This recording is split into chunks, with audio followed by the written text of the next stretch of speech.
energy drink. How's it going, Harley? Gotta crack It's it been a open. fucking Crack. long ass time, man. Hell yeah, I'm cracking open a fresh monster for this one. Exactly. You got all the G Fuel. Use code RMTS to check out. Um, Yeah. it's been way too long, man. I love shooting the shit with you. I haven't had the most free time in the fucking world because life has been absolute hell. So How we ended up diverse I taking. know. I know you've been going crazy into that shit. No, I've sorry to had one interrupt you. hell of a Yeah. fucking month. No, What's you're been good, going man. on? You're good. What's been going on? So I've been dealing with shit with court, with all of the shit that's going on with custody and all that stuff. So Did we it's touch on been a this a crazy little bit time. the last time we spoke? Did we? Um, I think we talked about it personally, but I haven't been Okay. as open as I normally am about it because, with everything going on, it's kind of hard to be as open as you possibly can be. But I now have full custody of my oldest, so that's been an Nice. interesting How time. old's your oldest? She is 12, almost 13. So So, are Nice. you yeah. are you like the source for many cool things that she's interested in? Yeah, How old, no, how old are you? I'm 30. I just turned 30. 30, yeah. Had her at Yeah. 16. Yeah, it's crazy. And But I just got her PC set up yesterday, so we sat there getting exactly. all You're that probably set doing up, shit and that was like too sick for her. You were like, you don't eh, get it with like this right here. And the it's stupid fucking like nerd shit. But I was like, okay, so let's get this set up. We got Warzone downloaded because she wanted to play with me and hang out and everything hell else. So I was like, yeah. okay, got it all set up, You get that Nicki and Minaj skin or what? fucking driver updates. So fucking download Oh my visual driver God. updates. Dude, Everything forget goes every time black, nothing you're gonna play turns back on. you're gonna like figure it all out, and in 3 days they're gonna have some weird update that's Again, 65 yep. gigabytes, and Then yeah. everything's broken again and fuck it all and nobody gives a fuck and all the normal shit. I do. And then Before I got addicted to Helldivers, I was doing a lot of Warzone, and Call of Duty does something really weird. but You'll turn the game on, and then it'll every start there's the no, game. It'll get to like almost the game, and then it'll be like, "Oh, hold up, Mm-hmm. you got to update the game." And then you just say, "Okay," and then it's like, "Yeah, so we're gonna update the game now." And you say, "Okay," and then it well, updates it's the almost game, like and then it's like, "Now we got to restart because we updated it." And you're like, "Okay," Mm-hmm. and it's just it's like, almost "Dude, like don't even ask me. Just every time I turn you on, do that process." update. Yeah. And then you get in and it says applying shaders. And it's part 1 of shaders. crazy. And then part 3 of shaders. And then it's like 40 minutes before you get in. Then Yeah, you know that's for true. damn I missed sure that part a bit because I do the console. But yeah, Activision CEOs are like, let's just make our game 250 gigs so that way the only way that they can have any other game on their console specifically is to have a $200 hard drive that they have stuck to the side that only can be last generation console games. Or, on their PC runs like absolute garbage if they don't have, $300 worth of storage attached to it. It's insane. I'll put Call of But Duty and Battlefield on my Xbox Series X. And I'm like, now I have a room for a game that's like Xbox 360 Summer of Arcade 2000. exactly. You're going back to playing Geometry Wars, trying to Yeah. beat Hutch and Kyle's score again. Kyle But yeah, paid for his score though. I know. It's That hilarious. fucked me up because I remember like when I first like back FPS Russia days, I remember seeing him open up Geometry Wars and seeing his score, and I was like, this guy does everything. Yeah. Like he's doing everything, but I had a crazy fucking throwback the other day. No, yesterday actually. I was flipping through Steam because of the Steam sale and stuff. I was like, oh look, Call of Duty's here. So I clicked in, scrolled down. And have you ever looked at the fucking retard bundles that they give these games and on everything Steam. else? Yeah. Oh yeah, like the Vault Edition. No, like all of the Call of Duties or all of the Activision Oh, games. on Steam. Yeah. Does So the there's robot like, put that together on Steam or what? I have no idea. It Or has does to be. because sometimes it does like weird. It's So like there, throwback, first person shooter, Star Wars, and yeah, all this the one was DLC for. specifically like, this one was specifically Activision. It was underneath the Call of Duty one. They're like, here's all the Call of Duty games, $468 for See, all but of yeah, them. but they do that too. They'll be like every Activision bundle, and they'll give you like 2 versions of the same Call of Duty and everything. And it's like $1,099, and I'm like, a human didn't put this together. They Did had 3 Geometry Wars in the one I saw, and I was like, oh, that's such a touch of nostalgia. Never played it, but that and Peggle are just, the thing that just brings you back Well, to 2009. Geometry Wars was my 360. Yep. I had like no game. Like I was done playing Perfect Dark Zero or something. So now I'm booting up Geometry Wars. and I'm having Seems that. like That's one of those and I'm like mindless and I'm games. like I can't wait for games to come out on this system. And I thought that about the 360. Fast forward to the Xbox One. I have the Xbox One, done playing like Dead Rising 4 or something, and I'm like now playing Peggle. And every time I play Peggle for weeks, I'm like, can't wait for games to come out for this system. And those two games were both like the holding place for me for Xbox 360 and Xbox One. Yeah, Peggle was a tracks. banger. Yeah, Peggle was a banger. No, Peggle's fucking fantastic. I love playing that shit. It just so relaxing. Of shoot this here, this does that, and it just fucking explodes. Well, But Luminous was a sick game like that. If you ever played that, do you guys ever play Luminous? No. Or Lumines? Luminous? It was a sick And game. I don't even know why it reminded me of that. You remember the Microsoft fucking pinball game that they came on every Windows XP that you played in high school typing? That's what Peggle reminded me of. It gave me the same sense of nostalgia of just going back and relaxing and just playing some fucking Microsoft pinball for no fucking reason. But you're like, I can't believe I did this for an hour and 20 minutes just now. Oh, an hour and 20 minutes. That'd be a light day. ADHD freeze is fucking hell some days, man.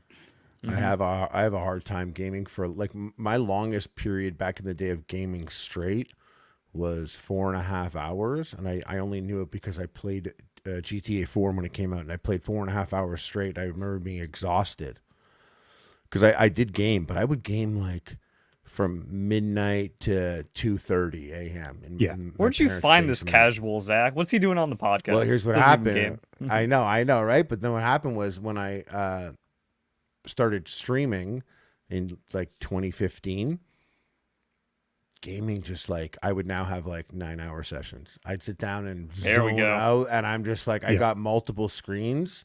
It's like it's because a game wasn't doing enough back then. Now I got like screens. I got a chat. So- I got like a monitor there. I got like TikToks I dealt going. with the same shit. So I would sit there and I would play PS2 or 360 when I finally got it.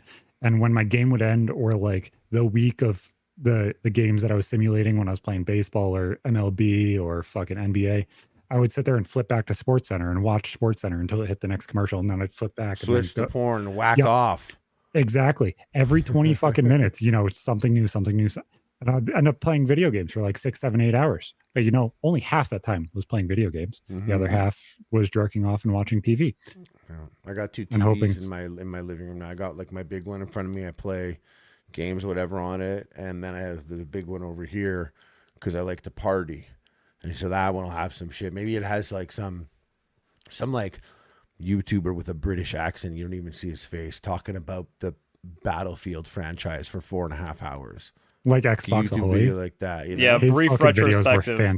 Yeah. Yeah, I I- love those. I love all that shit, bro. As soon as I turn it on, like the thing is, if I turn on a YouTube video and the guy's talking about video games, and he's got like a thick European accent, like British or some nondescript, like, I'm like, I like this guy because I know this guy likes Battlefield better than Call of Duty, and even though there's been some Battlefield missteps, that's a telling point. Is like, I remembered like playing Battlefield 3 and Battlefield 4, and having friends on Modern Warfare and Black Ops, and it's hard to illustrate to them this game. And I've never been able to convince them because now it's like 15 years later and they're dropping like Battlefield 2040. And I'm like, dude, it wasn't supposed to be like this, bro. It wasn't supposed to be like this. But yeah, those British guys or European guys, that's the accent it's got to be. It seems like a lot of them do history too. And it's weird. They kind of do like the lore and the history of games more than just playing games. You have the higher end guys like KSI who used to play games who doesn't now. And you had fucking Syndicate. Yeah, but FIFA's different though. But FIFA's just a whole ass other.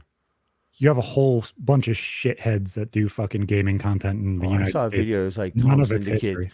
cheated in his Modern Warfare Zombies Oh yeah, I saw that thing. one. I saw that video and I Oh, was like, shit, it was a there- good video. I was like, imagine you see Wings released this video No. right after they had their He Call of Duty pos- beef. Shit. With Blame Truth. Blame Truth went through and he reacted to the original 1v1 with the knowledge that he possibly had a JTAG console. And he stops. And most people will remember this part. He stops in the middle. He goes into the menu. Why the fuck would you go into the menu? You can't change your class. You have a set fucking class. There's nothing you can do. So he opens the menu. You see the little light bulb pop up above his head, and he stands there for like 30 seconds. And then it goes off, and then all of a sudden he starts winning. So did Syndicate Not a smoking eat gun, but wings? like, where there's smoke, There's maybe there's definitely a gun that is smoking. yeah. No, exactly. No, it's really fucking weird though, because Yeah. that shit might have actually changed Wing's career. Like it Yeah, it actually couldn't be bad. definitely had It a couldn't be. negative. There's no way he'd be as cluttered up as he is now. In You think Helldivers, you can name your ship. Wings of Redemption? Yeah, yeah. You could have all these different names like the Harbinger of Morality or the Shield of Family Values or the Panther of Science. It has 2 words. Yeah. And like I saw Redemption there, and I'm like, no. So my ship, obviously the SES Wings of Redemption. It's in the game. It's in the game. I asked you, I was like, does your like things happen with your daughter where you're like doing like you're a source of like cool shit? Because I go to movies and stuff, and I'll watch movies or Marvel things that are like they are for me, but like or they are for kids. Either way, it's whenever sometimes people are like, who's this for? I'm like, this is for me, and it thinks I have like a 12-year-old. Like this is for me, and it thinks I have like a kid. Like my nephew comes up to me and he'll be like, "Yo, I started watching anime and reading manga." I'm like, "That's pretty chill." And he's like, "Yeah." He's like, "You ever hear of Bleach?" And I'm like, "I read and watched all of Bleach." And he's like, "What?" And I'm like, "What do you want to know?" Or he'll show me pictures of like a guy on like a T-shirt, like a Marvel T-shirt, and he's like, "Who is this guy?" And I'm like, "That's Warpath." Or Thunderbird, long story, and like I'm like the source of that cool shit. I love those little topical things like that because like we talked about it before. She looked at me, she's like, "Dad, I want to play your favorite game of all time." And I had a ROG Ally down on the TV downstairs. I was like, "Okay, we'll just boot up the Ally. We'll play fucking Zelda on the TV, the big TV downstairs instead of going upstairs or playing on a handheld or something." So I turn on the N64, boot it up, and I was like, this is my favorite game of all time. She's like, "This looks horrible. How did you even play this?" And I'm like, "Oh my God, Wait, would you child." put on N64? Zelda Ocarina of Time. Okay, yeah. Yeah. See, what's And she's really like, funny? What's really this funny looks is horrible. even though it wasn't your favorite, because it wasn't really anyone's favorite, but if you put on Wind Waker, would look amazing. Yeah. She'd probably be like, "Wow, this looks so good." And back Because- then, I remember everyone was playing games like The Suffering or whatever on it. Yeah. So this game came out, and I remember everyone like, "A fucking cartoon." And then the next one was like realistic, quote unquote, Twilight Princess, and like it was just not it. And you look back on all these Zelda games, Wind Waker's fire. Yeah, It's like cell literally shading hit it. it's this exact same, exactly, yeah. But The that's stories that are is so funny. good. Yeah, But yeah, wait, you got the hold on a second. You got the Rogue Ally? Yeah, I do. I have the extreme or whatever the fuck difference that So makes. would that mean what you have what hard drive is it having there? 516, I believe. And the people I have that it would just listen, set up to the the people TV. that would listen to this, they know what they know what a Rogue Ally is. The Yeah, people it's listening right essentially a Steam Deck that is now, they know what a Steam Deck Switch. is. The person listening, It's a personal computer that you could play like a Nintendo Switch. it's a Nintendo Switch, yeah, and you could play your computer games. That's the Steam Deck. Yeah. Is I could play everything I bought on Steam. I could play on my Steam Deck. Yeah, it just runs on Windows instead of And I have my Steam OS. Deck, and I love my Steam Deck, and it's so sick. But it does, it doesn't have Windows, which is a positive. You could side boot it if you wanted to. You can. But the Rogue Ally came out a bit after, and it's it's like the more powerful system, but it runs on Windows. And that could be a good thing because you could play all your Xbox. I have Xbox Game Pass on PC.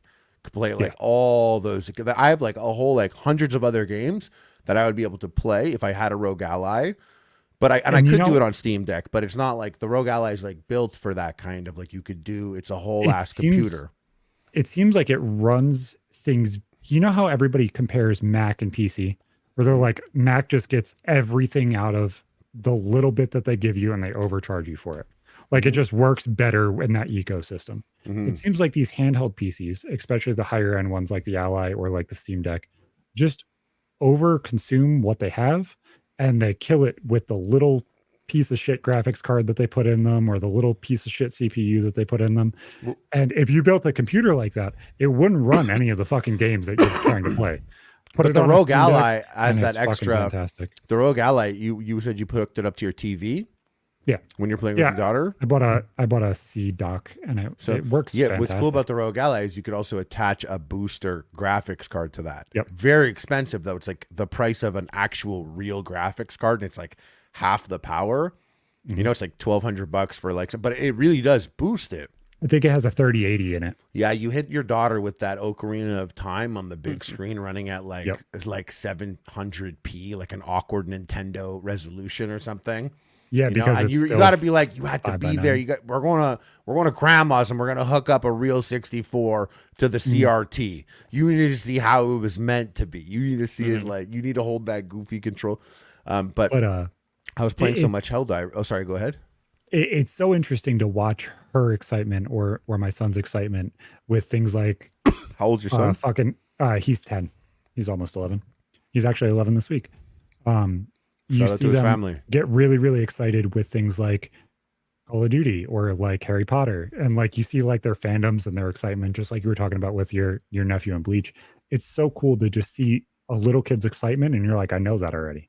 Mm-hmm. So like her first TV show that she watched all of was Digimon, and then she watched Pokemon and Yu-Gi-Oh and just wanted to watch all of the shit. My baby wanted to watch Pokemon. She knows half of the Pokédex. She's fucking just under 4 years old, knows all of the Pokemon in this entire book that's like this fucking thick, sits there and asks what they are, asks what animal they. It's just so interesting to watch their mind work in a different way and get so attached to something that you're attached to. And it's just like, I want that and that and that. And it's just so cool because they get so excited. What I love is how much Zach lights up every time he talks about his kids enjoying shit. Every time. Oh, Yeah, you have to, man. You have to. I feel like reliving things that was important to you or moments that were important to you with your kids is like my brother was just like, he was like, I love my wife. I always did love my wife. Always. Like, but once I had a kid, kids everything. He's No, like, kids everything. He's like, I watch A&W commercials now and cry. So many people don't think of it like that, especially when you're a guy. They'll be like, oh, the mom's attached that way. But you can. They're like, I ain't a dad. I ain't gay. Exactly. That's I mom went, shit, I went to bro. Mobile and got milk and cigarettes. And, I haven't seen that kid in 6 years. No, it's crazy, though, because you can connect, too. And as you sit there and do things like, oh, I'm going to go watch the TV show with the kid. My baby, who is 6 months old, I would turn on King of the Hill. She would hear the intro song, and she knows that I would be the one that was up. So she would sit there and giggle because she heard the intro song to King of the Hill. And she would sit there on my lap, smile at me, and smack at me at 6 months old, and just fuck around. But she knew that there was a connection with that specific song and her specific time with me. And that's just, it's so unique. And you don't get that unless you actually have the time and the energy. So how much time and energy you put into them at 5 translate to how much time and energy they'll give you at 10. And I got to be honest, 15. from an outside perspective, it actually, I believe it is and should be much easier to relate to a child today than ever before. And that's because, like, when I was growing up, I wasn't into Pokemon. I kind of missed that at 38. I just missed it. Like, when Pokemon came out, I was like, I hope I get a hand job at the party this weekend. Like, that's where I was at. So I couldn't be Pokemon. I was sneaky Dragon Ball, though, because I was like for big boys, or at least I thought, But if I liked Dragon Ball, which I did, this is something that was on so rare at a specific time. I even had to order like the whole Brawly movie. It's the first thing I ever ordered from eBay in like 2000. There's no way my parents would ever watch this Japanese cartoon with screaming. She doesn't know who any of these people are. The subtitles, no way. Before that, younger than that, I like Power Rangers. So, unless they were there at 4 p.m. till 4:30 p.m. Monday to Friday to watch it on YTV, there's no way they would ever connect with this. All it was to them was like a toy that I wanted. Ghostbusters, yeah, they saw Ghostbusters, because it was like a movie. That was a movie that was for, it could have been for adults, could have been for kids. It was like a big family thing, so they get a little bit of that, but if you want to connect with a kid today, you can go look at their history. You could see what they're looking at. If you see your kid loves Marvel, there is access on Disney Plus. Yeah, there's Disney Plus, and you can watch every Marvel movie with your kid. You can maybe they like Star Wars, maybe they like Dune, and it's so easy to up to a certain age to participate along the way with these interests that would have been like, oh, your kid likes Dune. What are you going to do? Read the Dune book with him? No, but you go see these movies and watch a couple YouTube videos with him. There's so much that you can kind of get into that it's not like the kids bouncing around. You're like, my parents would be like, oh, that's just some kid shit. It's kid shit. Is that where you think the whole cyclical action of all the remakes and everything else from our childhood kind of comes back for us to and our be kids positive now? I think that's we all actually us. can connect. You look at the Ghostbusters stuff, that's for us, or someone like me who's 38 and they think I have like a 12-year-old or something. Yeah. And that's who's going to see Ghostbusters. So I could be like, yo, this was the shit back then. I remember I would make him watch all the old ones, and then we go, and like the movie you watch it thinks I have a kid. It has these moments that I'm like, I'm stoned by myself. No kid. I'm like, this ain't hidden from me like you think it is, bro. It's not. The kid's not here. I don't have a kid. Great. Who the fuck knows? No, it's like that's the one positive of that cyclical nature of nostalgia and how we're actually going through and recreating the same content over and over and over again is now we're looking at everything through a parent now. Obviously, you could be at this point of somebody like 12, 10 years old, and it would work out perfectly. So it's like, it's almost like they psychologically, as people, we understand that our kids are very, very similar to us. And they will like things that are very, very similar to us if they are in relatively similar environments. And if you're there, it's a relatively similar environment. So if you allow them to understand, hey, this is what I like, and they say, oh, dad likes this, they enjoy it, it grows and it fosters. And it's just really interesting, honestly. But it's weird to see that cyclicalness to it. Yeah, but it's also because the people running shit now are basically mid-30s and up.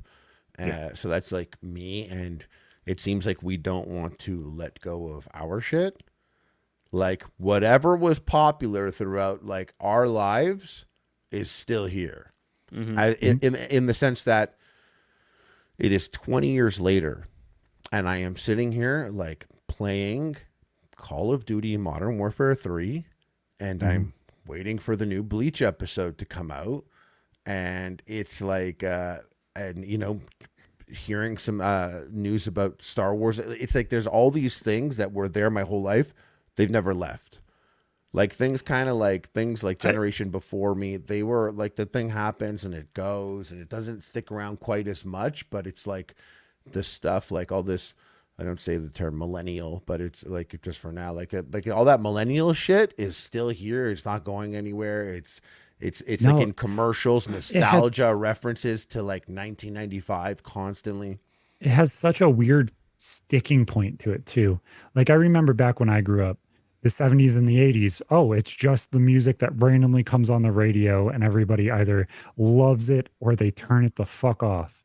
Nobody was going back and watching movies from the 70s. They might watch one or two, but they're not really going back. It seems like Disney carried a lot. You would have like Disney movies from VHS from like 1983 on Disney, like a Disney one, and that big protective white box that fucking open. That one, you're watching those in like 98 still. With the Dick Castle and the Little Mermaid cover. Yeah, crazy. So crazy. The fact that things like that didn't stick then from the 70s and 80s into the 90s, and how stuck the world is in the 90s, if we just allowed ourselves to speak, the world would essentially be the same. I was saying this, I believe last episode, it might have been the episode before. We're reliving essentially the same exact year that the Chiefs won. Oh yeah, we talked about this recently. A few years ago. But no, like if you look at it then, in the 90s when we grew up, we didn't have that same amount of time just relapsed again, and we were just building off of that. Now we are. We kind of pulled the 90s with us, and we're like, okay, you're coming with us. Now we added the 2000s onto that, and we're building that level of nostalgia up differently than what our parents did. Our parents' level of nostalgia was, oh, I'm going to go listen to the song from the 70s and go back to it. They still didn't go back and rewatch the Brady Bunch. Our parents' level of nostalgia was like, I bought this house for $80,000. and now it's worth $950,000. That's my parents' level of nostalgia. Yeah, like technology did some crazy shit with millennials and whatever, because it used to be like you couldn't relate to the previous generation, but now like computers, internet, video games, that's just like here, and it's been here for so long, now it's getting generational. Yeah, you can We like. did lose you the could green show- ketchup, though. I disagree with that. Which one? We lost green ketchup, sock and boppers. The Crossfire. purple Well, some is stuff better. from that era stuck around. Some of the stuff that stuck around is like mini Oreos and Uncrustables. And Uncrustables like, are all S those. tier. There's some things from that era, like the purple. I knew purple ketchup was never sticking around or whatever. I Purple knew that ketchup was. should have, and the green one shouldn't have. Because I if you just think knew about none it, of them green were mold. going to. Listen, like think about ketchup, and no other sauce condiment is like this for me. Is anything other than the ketchup that I know, like Heinz ketchup, and maybe like one or two other brands, like that I would get at a fast food place. You know, if it's not that ketchup, it is so it's crazy. I can't deal with it. I can't deal with like an It seems- almost ketchup. You know, some restaurants like make their own ketchup, like it's cool, and you're The like, brand bro, of Heinz has taken over the entire ketchup market, if you think about it. What other ketchup are you like, yeah, I'm going to get that one? If you go to the store, you're grabbing Heinz. It seems like the only other brand thing in that aisle that I'm like connected to You is know like French's Hidden Valley mustard? Ranch. You know French's mustard? Yeah. Yeah, they got a ketchup. I see that. I'm like, not even close, pal. Stay in your fucking lane, mustard. You're lucky you're even here. Sometimes I just get like a little jar with seeds. Like to feel like I'm fancy. You get a special mustard. Yeah. I'll feel that try on a restaurant, any too. buffalo sauce. I'll try any barbecue sauce. Ketchup specifically, it has to be Heinz. Why? What I about don't blue cheese? understand. You guys fuck with blue cheese? Not Because normal. for like on wings or I've something? fucked with blue cheese. It depends, though. Like, sometimes you get one that's way too funky, and I'm like, oh, I thought I liked it. I guess I hate it. Yeah. But no, or and what then about I go like back what to about it. it as a dip? Dip, yes. For like like for like a Anything. buffalo wing. Yeah, I used to sleep on that. I used to be big on ranch, and I was like, fuck, blue cheese is weird. The ugly Nah, ranch ranch is still above blue cheese for me. Ranch fell off for me though. Maybe I killed it too hard. Have you tried Buffalo Ranch? Some of them are fantastic, and some of them are fucking horrible. That stuff that I just like, I'm like, let me mix it. I need to know how much ranch and how I'd much rather- buffalo I'm gonna have in every single bite, rather than them have like this mixture for me. You hit like all spice, like, where's the ranch? I'm dying here. Yeah. I can't trust it. I don't want to like shake it before I don't want it to be a whole. Oh yeah, it comes out pink, and you're just like, oh, I'm sick now. I don't want it the next week where I'm like the color looks more beige now. It's not what it was before. It tastes different. It went from orange to pink, and now I'm all confused. I don't know where the more red came from. Subway just partnered with a sauce company. They're releasing sauces. I saw that. I Yeah. saw that. Do you have a Those sauce at sauces- Subway that you're like, oh, now I get to have it in my Okay. fridge? No. That's why I was like, I wait, why worked would at- they do that? I don't think, worked like, at- yo, Subway finally has it. Like, their ranch is water. All the other ones, they taste too watery. Other than the sweet onion chicken teriyaki, what sauce are you going to get the sweet onion chicken teriyaki on? What sauce are you going to get that sweet onion sauce on? That's because so there's funny. nothing. That's so funny because I was talking about this on my podcast that like we recorded last night, and we brought this up, and all we spoke about is like sweet onion teriyaki sauce is cultivated specifically for that sandwich, which has that marinated chicken in it. It serves no other function. Would you And put it on sat in the fries, freezer a for 3 pizza? days. What are you going to do with it? What would you put it on? And that's the only sauce in that entire thing, other than like the normal things that you would buy from the store anyway, like mayonnaise or ranch or something like that, that I could see anybody being like, I'll buy that one. What are you going to buy? The Southwest Chipotle aioli? Motherfucker, there's 4 other ones in the damn aisle. The only one that know what's isn't crazy? sold yet is the fucking sweet onion sauce. In Montreal, Subway sauce was like a lime green creamy sandwich sauce, and it was so good. But I didn't know this. I spent my whole life getting Subway sauce on like a steak and cheese there, Philly cheesesteak, and it's like a lime. It's like a bright green, like radiation green sauce, but it was a creamy sauce. I think I know what you're talking and about. it was so fucking good. But the craziest thing, I didn't realize it. It's not available anywhere. It was like it was like Quebec. It was like in Quebec. So I It's went probably to a other French thing, yeah. Exactly. I went to other Subways and I was like, okay, I get Subway sauce, and they pulled out like a vinaigrette. Sometimes they called it the house sauce or the Subway sauce. and it was a vinaigrette, and I'd see that. I'm like, that's not it. And I'm like, let me look back there, dude. Let me see your sauces. Though I know I've been getting this, and that's what I'm saying. I'm like, it's bright green. Everyone's like, that doesn't even sound good. I'm like, it is. It's creamy, and they're like, that sounds worse. The level of the laziness of my Subway that I worked at was insane. So I'm going to say some weird ass fucking things, and then I'm going to hit you with the punchline at the end. We fucking had a salt shaker, a pepper shaker, and then we had one where we had to hand mix it in the back. That was half pepper, half salt. That was already pre-made, because, you know, you can't just put both of them on the damn sandwich individually. You have to actually just be lazy. Wait.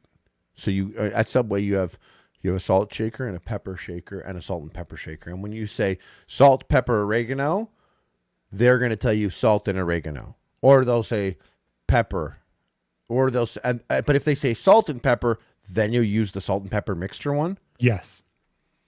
And we had to mix that. It's not like they shipped it with a mixed bag, a salt bag, and a pepper bag, which makes no sense. Why? Where the fuck does that save time? The fact that why is this part of the process? Yeah. No, you have to ask yourself, convoluted. Why are you called a sandwich artist? To make you feel better about yourself for working minimum wage. Well, here are your tools. You're an artist. We're going to empower you. When they want salt, you got salt. When they want salt and pepper, you got salt and pepper. Bro. We're making this easier for you, our sandwich artist. I always find it so funny, the branding that fast food places do for their employees, or that branding to me stuck so much better than a lot of the other places I worked. Was like, you kind of felt better about it because you're like, oh, I'm not just employee. I'm not employee. Yeah, you're a sandwich artist. Yeah. People be like, yo, what do you do? You're like, oh, I'm a sandwich artist. It made me giggle my first day. They're like, yeah, so you have to memorize all of these recipes. And I'm like, okay, so how bad is it? 5 of this, 5 of this, 5 of this. Put it in the toaster. And I'm like, fuck, this is brain dead. This is they should have called you sandwich executive, so that when you tell people I'm a sandwich executive, they're like, oh shit, he's a Subway. Yeah, he's Subway. He's a sandwich executive. That'd be sick. It's like a good position. Exactly.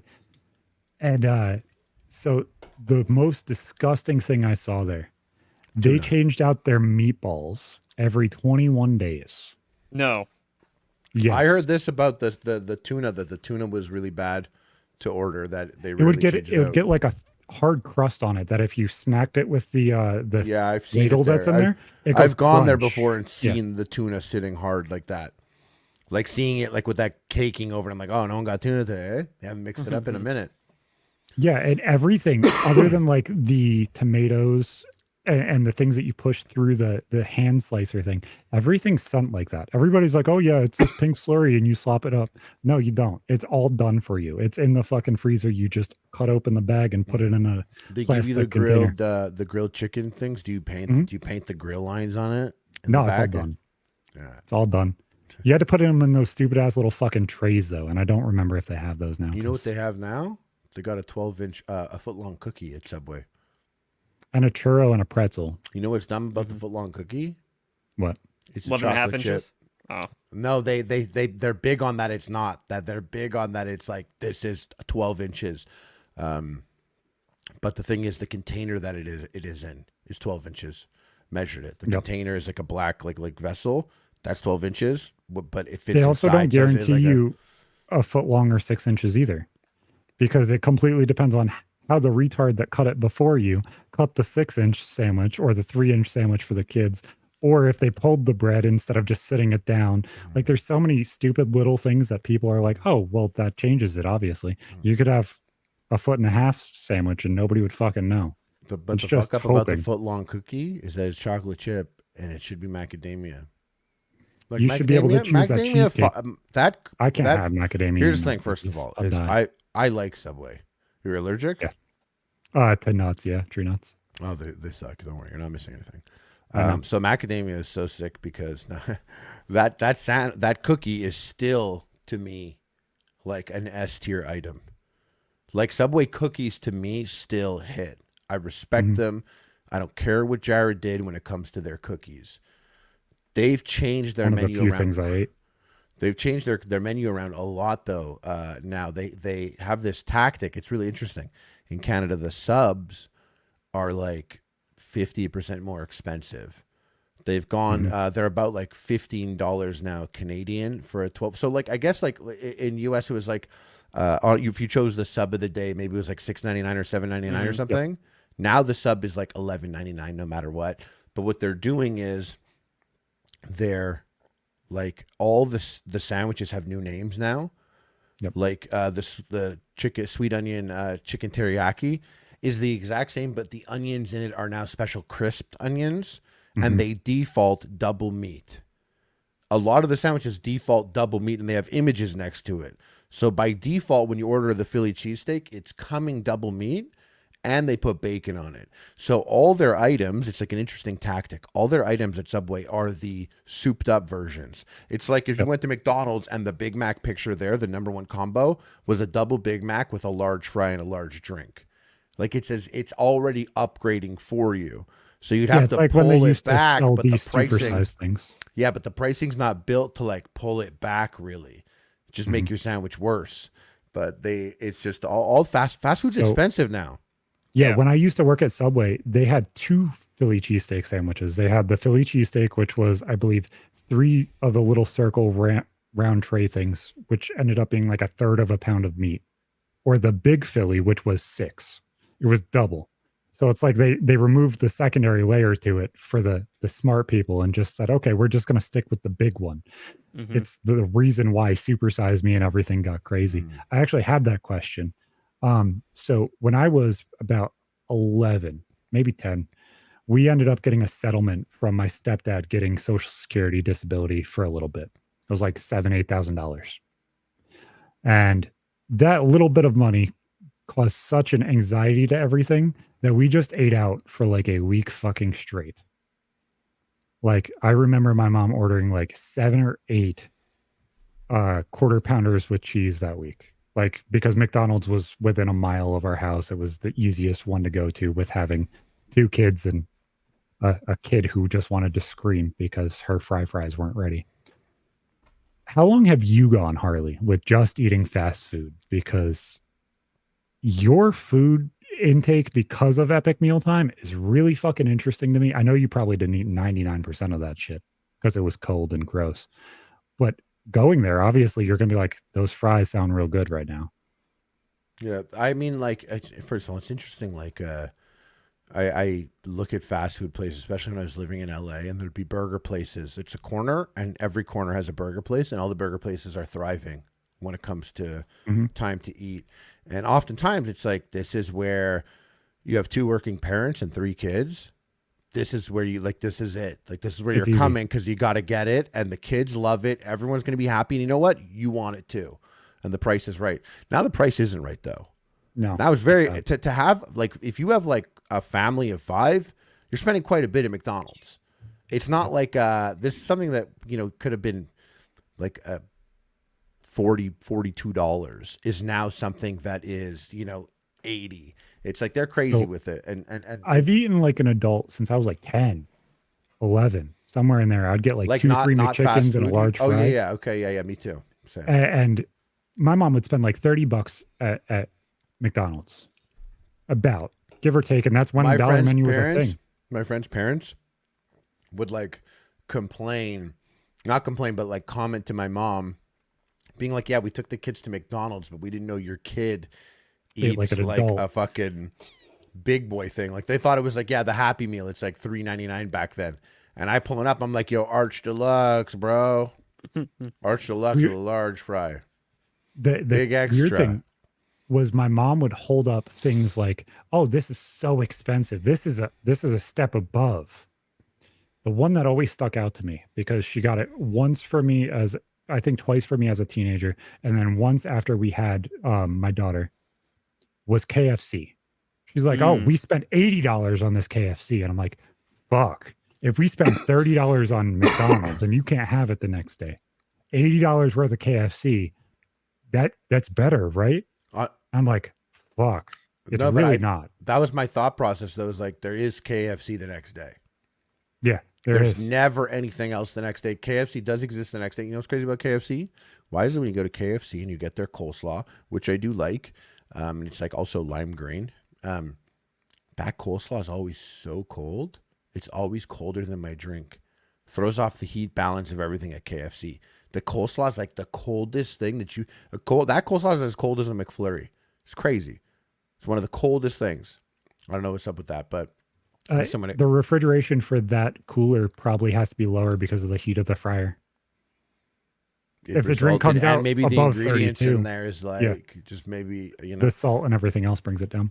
But I ate a lot of fast food obviously during epic meal time. It was never getting at the time, like even my bad eating wasn't eating the meal. It was the 10 hours of cooking the meal. We happened to be hanging around a lot of burgers and picking at things and all the time snacking. Like you're grazing the whole time and everything you're grazing is trash. But I've always liked fast food. I've never had a time where I was like, this is disgusting. I always knew what it was. I was always aware of what it was. Even like from a young age, I remember going to go eat and seeing people make decisions on what they got because they thought it was better. And even at a young age, I was like, that's not it. Like to see like people, and people had this belief. You go to like McDonald's and maybe you're kind of on a diet, but everyone wants McDonald's and you're on a diet. And this is the years like 2002. Well, you're going to get a McChicken because chicken's healthier than beef. It's not as bad. And then even like a couple years later, you go to McDonald's, you're getting the grilled chicken because grilled chicken's actually healthier than both of those. Mm-hmm. And they had this snap wrap. Yeah, fish is healthier than chicken. Chicken is healthier than beef, no matter what. And I always knew like nothing here is good. If you're going out and you're gonna go get fast food, like get what you want. The nitpicking for the like 10% calorie difference is just not it. The only thing that you should portion out, that you should be realistic about, is the portion. You don't need to get like the 2 burgers or the double and you know what I mean? Well, the thing about the snack wrap is that was my car thing. Like if I got McDonald's, I'm bringing it home. Snack wraps for the car, bro. Like I'm eating that one and destroying the evidence. That's where the classic thing of I'm going to order the entire menu and I want a Diet Coke large. And it's like, none of that works. You didn't just offset everything, you fatty boombalatti. Like there's nothing that you fucking did. You just fucking ordered the entire menu. You spent $100 at fucking McDonald's for yourself. You know what? But you know why I like the Diet Coke? It burns so much harder than regular Coke. Like a Diet Coke, sometimes like, I'll have a Diet Coke and I'll take that first sip and I'll get this weird hot burp that like stays inside my throat. And I'm like, thank you, I'm good. Don't even need another sip. I'll put it away in the fridge for like 30 minutes. The weird little mixture I like that as well is if you're getting chicken McNuggets and you get the barbecue sauce because it's slightly tangy, slightly spicy, and you get a Sprite, especially when they have the berry Sprite. That first fucking swallow of Sprite after you eat 2 or 3 chicken nuggets smothered in sauce is fantastic. Man, I sound like a Sprite fat ass. Is the spiciest though. I was going to say it hits Sprite's different. Always the spiciest. It really does. I wish they sold that berry Sprite though. That shit was fan-fucking-tastic. Coke Freestyle machine. Mm-hmm. Go to a place with a Coke Freestyle machine and they have berry options and the Sprite. I know this because I was at Jack in the Box and I pulled up and they gave me an order and as they were handing like that and your grape Sprite. And I was like, what? No, wait, this isn't my order. And she was like, oh, and I was like, did you say grape Sprite? She was like, yeah. And I'm like, how many people come here and get a grape Sprite? And she was like, it's pretty popular. This was in Los Angeles, just so people know, like, where in the fuck people are doing this. Los Angeles, Jack in the Box, grape Sprite. I was like, that sounds like the most lethal combination. I like both of those things, but I never want them. I never want them to meet. You know what I mean? The only place that I've ever seen a freestyle machine ended up being Five Guys, which we can't go with my son because he's allergic to peanuts. Also, because Five Guys is like literally $19.99 for a burger and a fry, no drink. Yeah. Like Five Guys is crazy. If we're talking about expensive fast food, like Five Guys actually is complaining that people aren't going to Five Guys enough and everyone's like, it's too expensive. Like, yeah. And I like Five Guys, but yeah, anyways, sorry saying you can't go because there's peanuts everywhere. Yeah. Death trap. No, it's literally it's a death trap if we bring my son. But I loved playing with that fucking freestyle machine. I made fucking, what was it? Creamsicle fucking Sprite. That shit was fucking delicious. I sat there and I tried Sociopath. You're something with crazy. Dr. You're Pepper crazy. too. Like all the weird little things are I go there. fucking I do like fantastic. cherry Dr. Pepper, but see, I like Yep. the zero drinks. I do like I don't. I Yep. never like if I drink something with sugar in it, I do feel it like amongst my teeth. It feels like granular. It has a different. I've been doing just because my whole family was fat, so they always had diet drinks there. So I just drank that all the time. Really connected for me. So the Coke Freestyle machine's like I can go Coke Zero, and then I can be like Coke Zero Cherry, and that's usually what I do. I love that. I went from full soda all the time, all day, every day. Like stereotypical, like if you thought of wings and Pepsi, that was me with Dr. Pepper or me with Pepsi. Like that's all I drank. Don't know how I'm not diabetic. Stopped that, went entirely just into energy drinks. And when I went from energy drinks to G Fuel, my body stopped feeling sticky. And I didn't realize that I felt sticky beforehand, but it literally felt like Because my the G body Fuel was is a bag all of zero goo. sugar. Yeah. Mm-hmm. That's the shit. You go from feeling sticky to and feeling gross to not feeling that way, and it's a weird fucking feeling.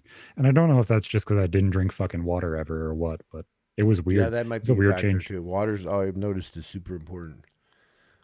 Every time I had to like false start trying to get like back in the gym and back in the groove, there's like two things that are always the starting point. The first one is I'm going to drink. Doesn't matter if I fuck up everything. I could eat bad. That's gonna happen. I know me or whatever. I'm gonna be Yep. lazy. But the first thing I'm gonna do, the only mission right now, is I'm going to drink as the right amount of water in a day, and so that's like 4 liters or whatever the fuck. It's a crazy amount. 32, 64. It's like 128 ounces. Yep. So you drink 128 ounces of water. That's the mission today, you fat fucking idiot. And then I do that. And you know what? I don't even get it the first day. I didn't drink enough water. I fucked up everything. I didn't even drink enough. Next day I try it again.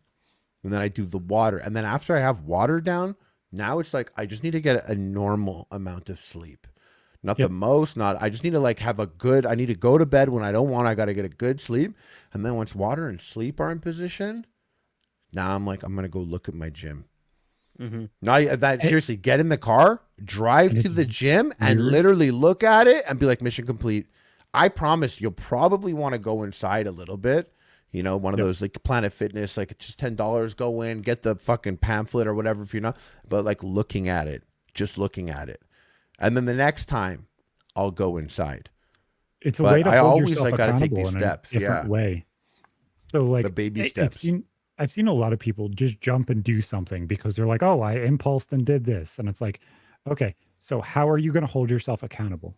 You have an addictive personality. You are just as bad as the fucking drug addict who hasn't had a house to live in since 1967, that's living underneath the overpass on this specific road. You are just as bad. You've gone to McDonald's every single day your entire life, and you decide, oh, I'm going to get a gym membership because January 1st hit the fucking calendar. The day doesn't fucking matter. You have to change your mental attitude towards everything before you decide to walk through that door, or you 100% will fail.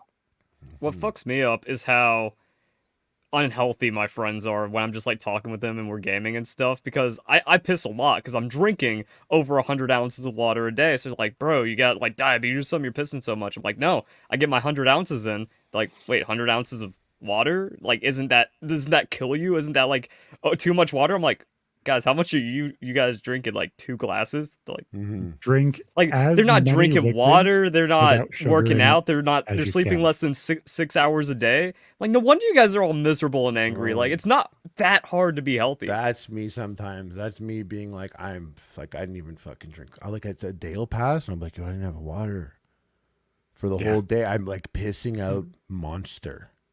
Like this is fucked. But yeah, it's just there's like always ups and downs of like habits and stuff like that. You know what I mean? And times people, I feel like during the winter, people are a lot, less. They likely give themselves to be, too much grace almost. And like when you give yourself grace at all, you're kind of allowing your accountability to go. Yeah, And when that's you true. let your accountability go, then you're like, well, why can't I do a little more?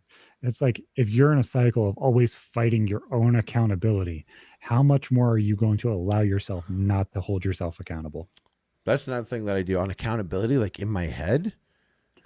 Like it's me in my head telling me I like let's just fucking smoke some hash and not go to the gym right now or not do that thing. It's like me in my head, and I have to tell him that like that's not like we have to do it this. We have to do this. Mm-hmm. But it's me. It's me telling me that we shouldn't do it, but I can't let me tell me what to do. Mm-hmm. I'll fucking tell me what to do because I'm the boss, not me. And so I need to tell me we're doing it. Even if I don't want to do it, I'm coming with me. And let's go and make it happen. And you're always happier when you have that thought. It's a millisecond thought because you might shut you down real fast when you have that brief thought. And you're like, oh, I should. And then you might be like, no, let's not. Let's jerk off instead. Like that conversation might be really quick, but when you got to catch that conversation, because as soon as you had that thought, that's that thought right there that you just had that you said you should. If you put a little effort into that thing that you just thought about for that millisecond, if you catch that millisecond and you just do that little effort that you thought about it, you're always happier after. And then when you jerk off later or whatever it is you're going to do, much better, much bigger come. The crazier thing is, okay, so sit here and mentally say hello to yourself to the point where you hear it, nobody else says it. Whose voice is it? It's mine. Did you say it? Yeah. No, you didn't. You fucking weirdo. You didn't say it.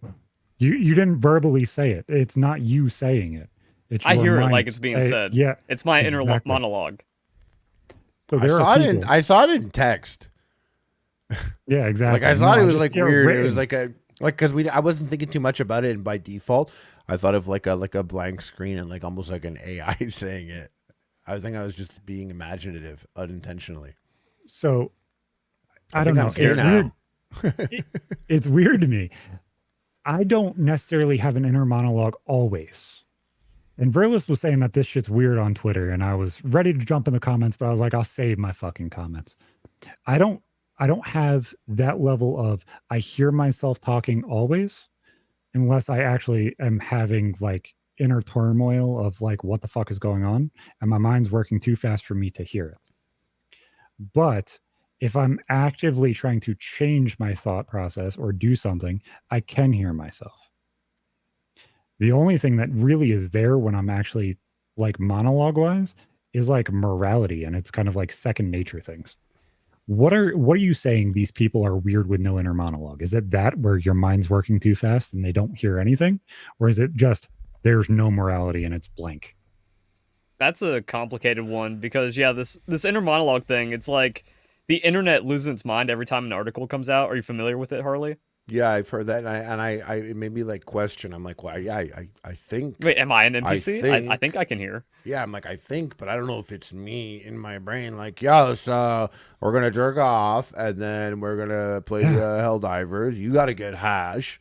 Like, it's just like they're I gotta get flashes 3 hot loads like today. Yeah, it's just like flashes of things that I'm like that. Like maybe there's like a checklist or something like, but it's not me being like, okay, Harley. Now we're going to go, like, I don't have that. It seems like that subconscious level isn't given to everybody to where they can perceive it and say, oh, well, I have this level. Because I think that level would be higher than you talking to yourself and you hearing your own voice and there being a connection there. What do you because guys you're being hear when you talk to yourself? Is it's do you, like you're talking to you? It's yourself like talking to you. Yeah, my shit's like in a TV show where they're like talking back and forth with themselves on whatever discussion's going on. I don't have that. Like you'll be in the mirror and you'll like be like in your head like, get it together, man, get it together. Mm-hmm. So it's like your entire I have like life the fridge is narrated open by Verlisify. Yeah. I'll have like my brain will sometimes be like, remember this forever. This is hilarious. Remember this. Oh my God, I can't believe this is happening. Those things. But I don't have like it's not like I'm there all the time. And Harley might do this too, because obviously with the stuff that you worked in Verlis too. But like if I think of a joke, I'll mentally like write it down and I'll hear the laugh or the reaction that I expect from it or the timing of it. Those things, I'll hear the monologue of those things, like when I'm doing things and it's the subconscious, my mind's actually working now. But it seems like when my mind is not consumed enough, it's not calmed down enough for it to be available for me to understand what's going on that's not subconscious. So that's the interesting thing about it. Like, there's different layers to the inner monologue. Some people have it all the time. Other people, they like have experienced it sometimes, and then others are like regular but not consistent. But then the freaks are the people with no inner monologue, and that's what sets the internet off. Like, you just no voice, How do they no pep decide talk. what they're putting on in the morning? They just describe it as like some kind of weird intuition thing. It's like they don't like the thought just happens. So it's like all that processing's going on in the background without some kind of inner voice, and then it's just done. That might be the subconscious level that I am talking about, and Harley kind of touched on as well. Is like there's a level of you set up your mind to work in a specific way for you to run on autopilot during certain things, and then there are certain things that bring you out of it. If they never come out of that autopilot, then they might still always be in that level of I run through my daily life without having to think, without having to do, and I just do the thing. It's easy. It's absolutely nothing that you have to sit there and pre-think out or do. It just is. But then the problem is, like, when you really need to think about something and reflect, they don't have like that inner reflection because they're always just like in the moment on that reaction.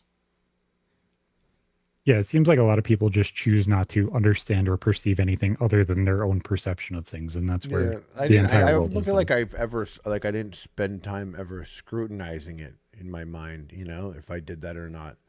Mm-hmm. It's weird that this is being a question now. It's kind of crazy. Yeah. And can you conjure a mind apple? What's that? If you just close your eyes and just think of an apple, can you see an apple in your mind? Yeah. Yeah. Some people can't. I do that It's with just my empty. eyes open. Yeah, exactly. Like I can imagine the apple. I'm like an AI right now, and I'm running through all different types of drawings that an apple could be. Oh yeah, it's you like right now rotate an it. apple in Unreal Engine 5. Now it's in watercolor. Now it's on a piece of paper. A child is drawing. He's turning and looking at me. His head is an apple. His father and imagining that in mother real come time in. as They're you're saying it. apples as well. They live in an apple home. It's on fire. Hell divers are dropping in. They come out. They're apples. They have guns though. The guns shoot apples. Okay. That was beautiful.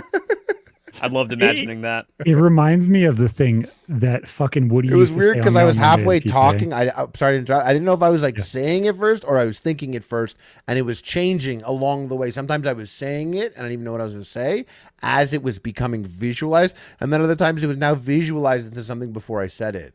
That's Do you crazy, bro. visualize Our brains in our mouth, and what do do you we visualize use them things for? when you fuck with people? Like I remember being in high school and just trying to gross people out or say off fucking color things, and everybody's like, "Oh, how the fuck do you say that?" And I'm like, "You thought about what I was saying? You think about what you're saying, and visualize it enough to the point where, oh, this will really gross them out, or this will really I squick was them in out." high school. I killed. You Would you visualize rather? it? Yeah, exactly. I was always like, would you rather? It was always something like, pop this teacher's ass pimple with your teeth and have the pus squirt in your mouth, or fuck your dad. But I always ate that shit up. And I was always like, you have to answer or the Holocaust happens again, but this time to your people. The one that I always resorted to was imagine your grandma, spread eagle, laying on your back. You don't. I don't need to hear this again. and I don't she's care about any other. and I'm she's going to dead. talk over Zach. She's dead. Go on. And every single time, by the time you start saying that it's so moist that it looks like oil, everybody gets really fucking squicked out. And I'm like, why the fuck do you feel so awkward right now? Why are you so uncomfortable just by words that you're imagining what I'm saying when I told you I was being fucking perverse for a reason to make you feel awkward? Why is your mind going to picturing it as I'm trying to respect you by listening, and you're torturing me with this. I gave you my trust. I gave you my mind apple, and you turned it into something gross.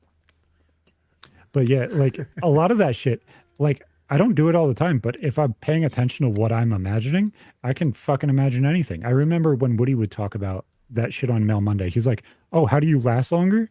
You imagine a fucking circle. If that's not enough, put a fucking triangle in that bitch and spin them. And then put a fucking square around it and spin that.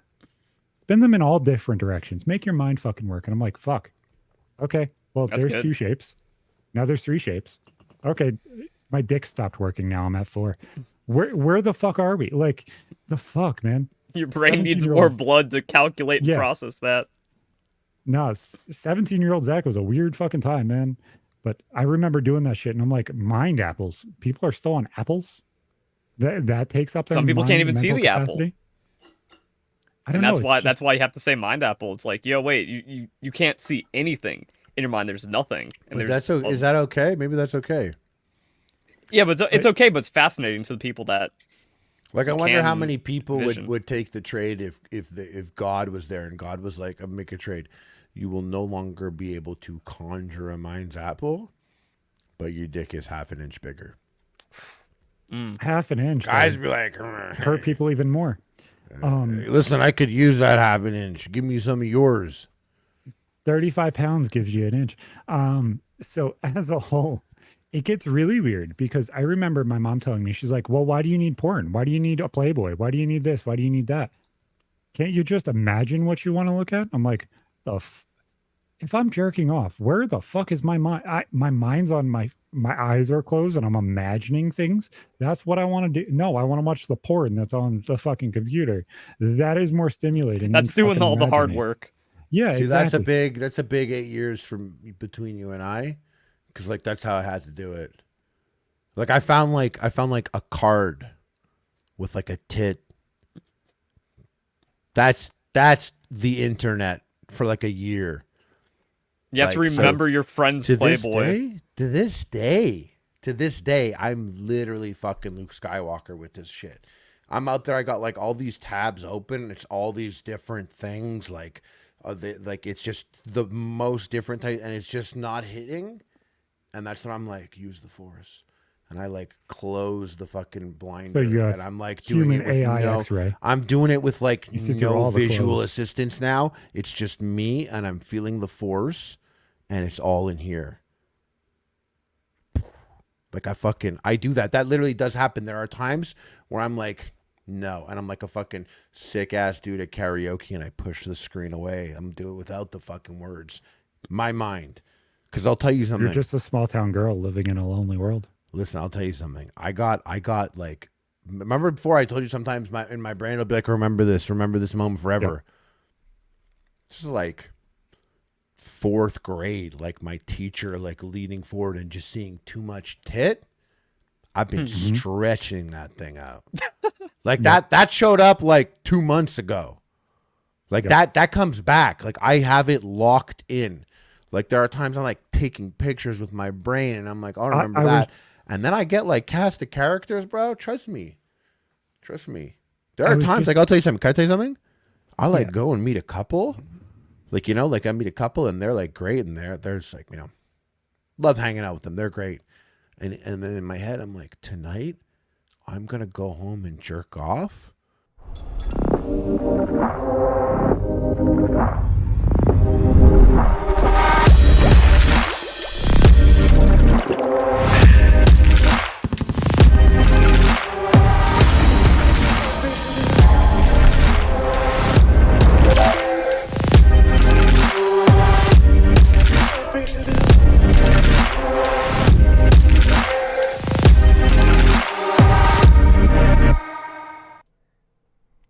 As always, boys, use code RMTS at checkout. Use code Verlisify at checkout. 20% off. Shows G Fuel. We love them. Absolutely the only energy drink we drink every single day. So go give them some love. They deserve it.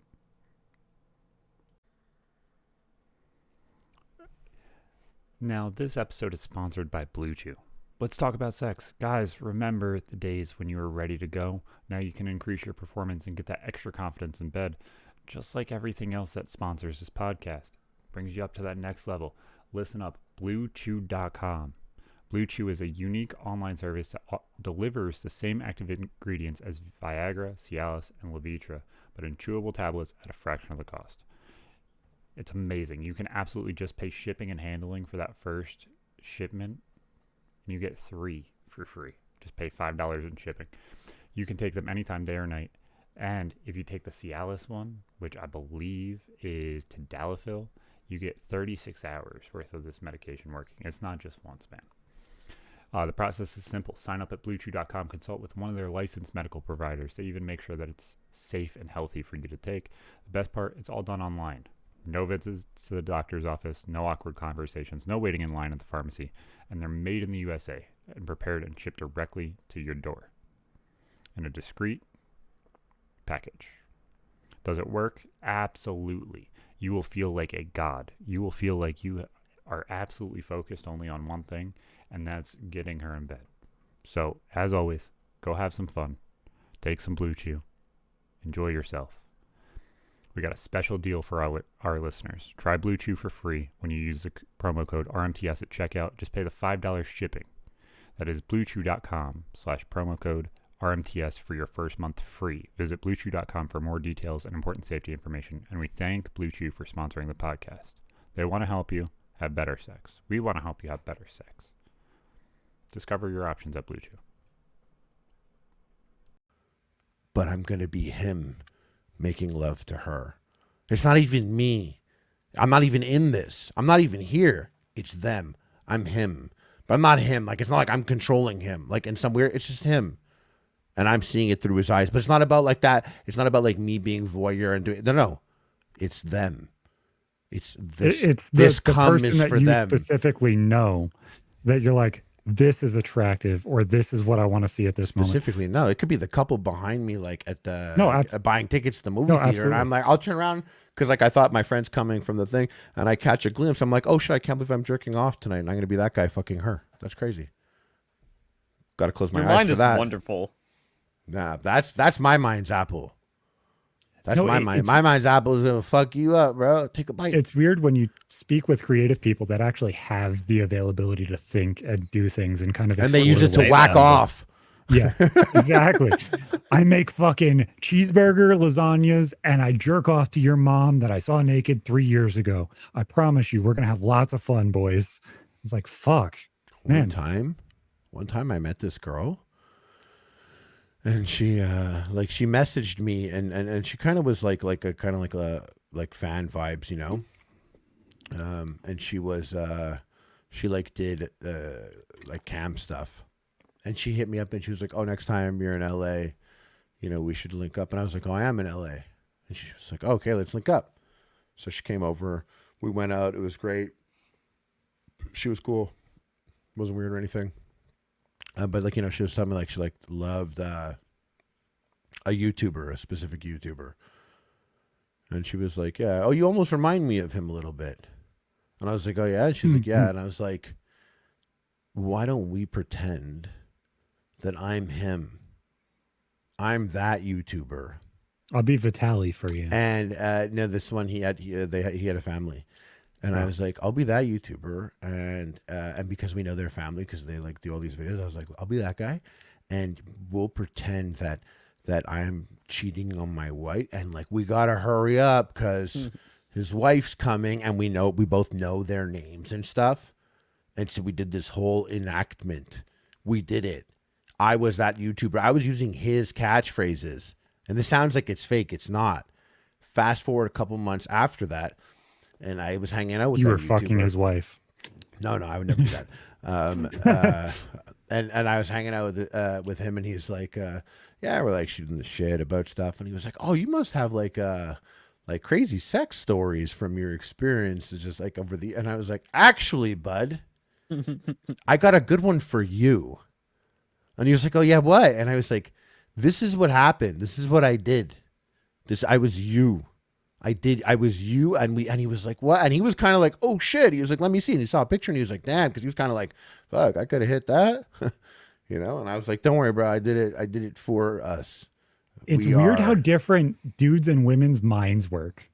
And I don't know if this will This was connect sickening with what I everybody. did, by the way. It was sickening. Oh, absolutely It should be sick. private and should never have been spoken out loud. In fact, everything I said maybe was a lie as part of an interactive art experience where the Exactly. audience can participate in these characters and scenarios that I've created that don't actually Tell exist. us which YouTuber you would have fucked in the comments.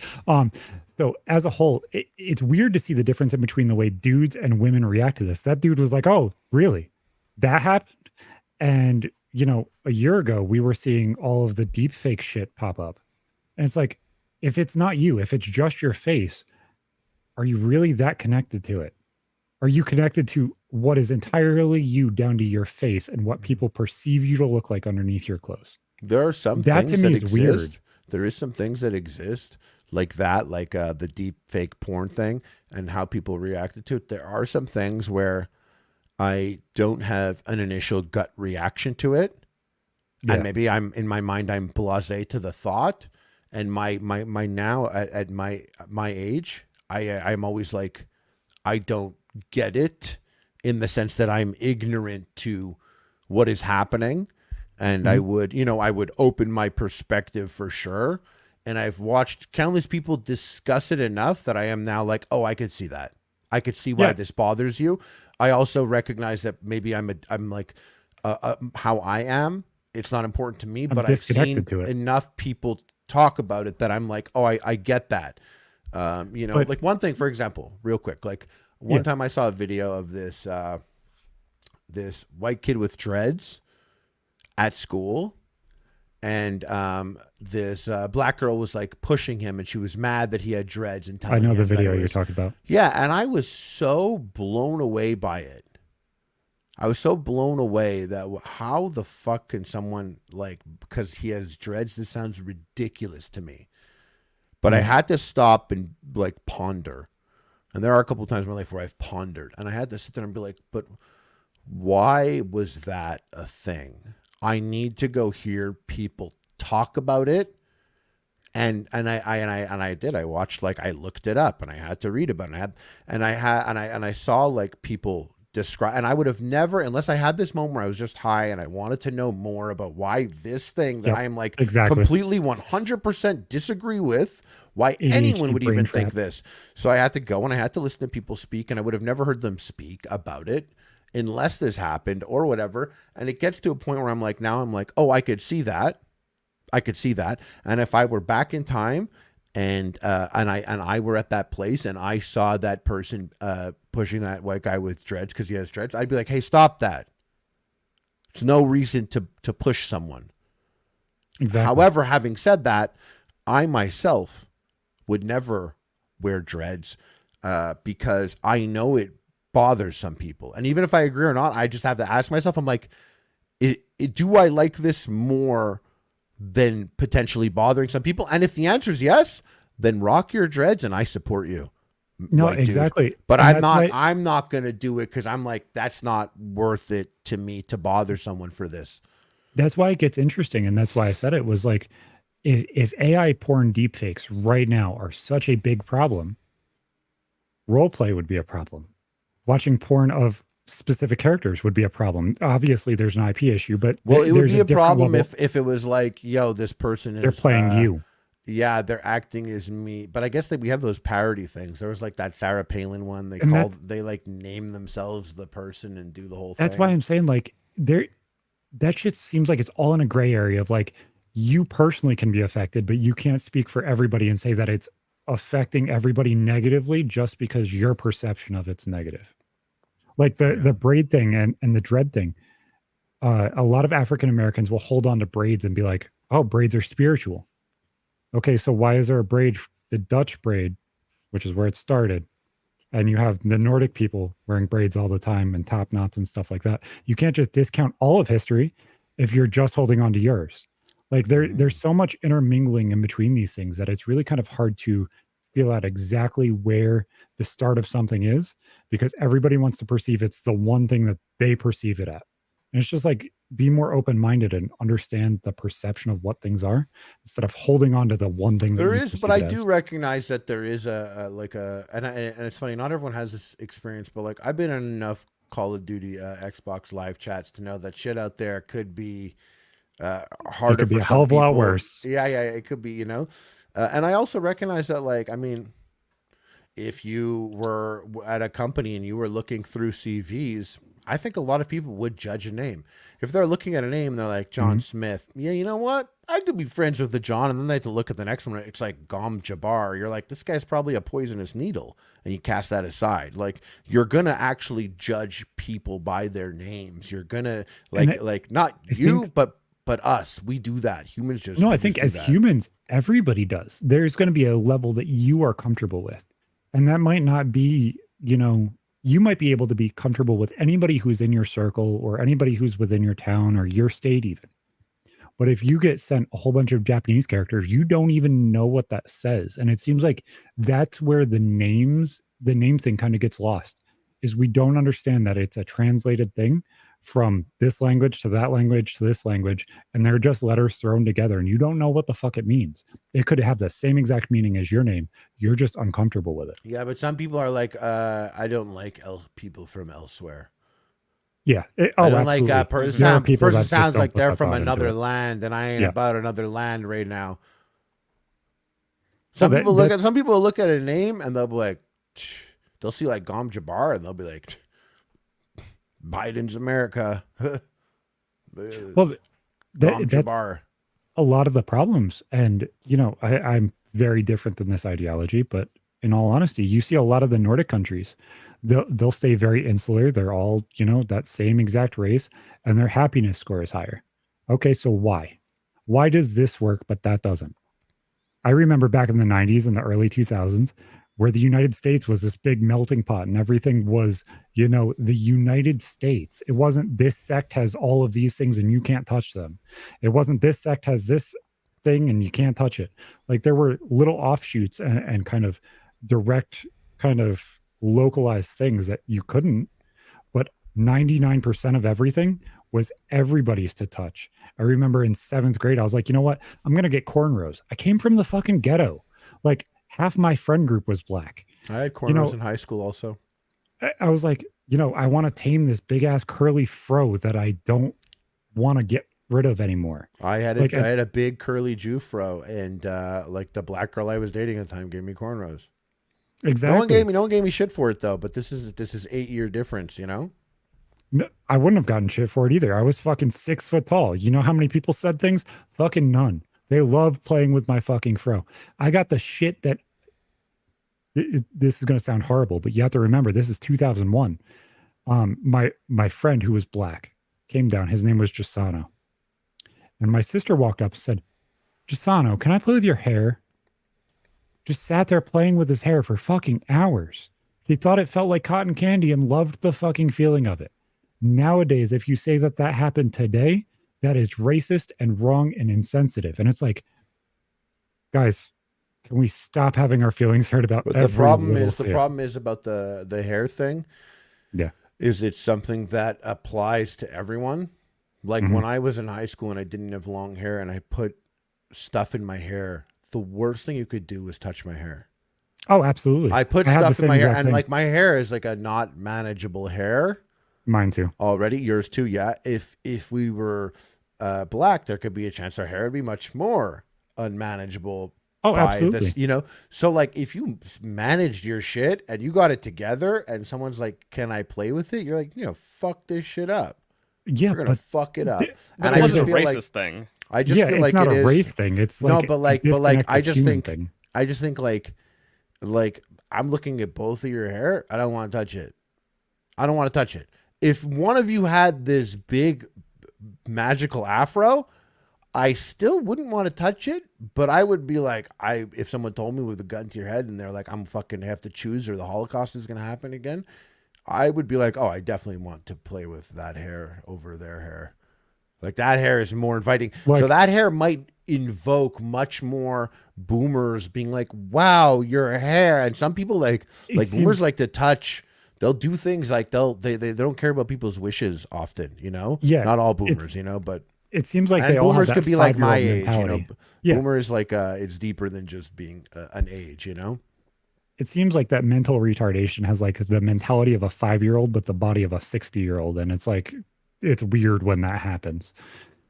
But no, it's weird because my hair does the same exact thing. I'm sure yours probably does too. It'll dry out at the ends to the point where it gets so frizzy and so nappy that I have an afro so bad that If you touch it, it gets weird. At some points, your hand will come out with hair oil on it, and at some points, it will feel like steel wool. There is no in between. It just is or it isn't. And I have to condition my hair fucking 4 times a week for it to look any bit manageable. Mm-hmm. And it's just fucking weird. Yep. I used to like pick my Jufro up. Like I pick Yep. it out at school. Oh, they thought it was fun too. They would make the fucking rubber band folded paper things and shoot them into my afro and see if it came out the other side. Mm. I remember the most that I came home with one day, there was 8 little pieces of paper in my fucking afro. And I didn't know where the fuck they came from or when it happened because I didn't feel it. That's the other thing that everybody's like, oh yeah, you know, your hair is connected to you. Who the fuck feels anything unless somebody pulls on their damn hair? If something hits my hair hard enough, you think I feel that? No. Yeah, I don't maybe fucking feel that shit. Maybe a tickle at the base, but Yeah. it would have to be manipulated deeper than just hovering around it, you know? Yeah, no, it's fucking weird. I don't like how sensory activated this episode has been. It's like, Sensory oh, activated. hair and imagination and all that stuff. Yeah. So There's a funny tweet I always think of, like, that was one of the best ones ever, and people listening at home can play along. What the tweet was, close your eyes. Picture a fox. Wrong. They're smaller than that. And that's the truest shit I ever heard in my life.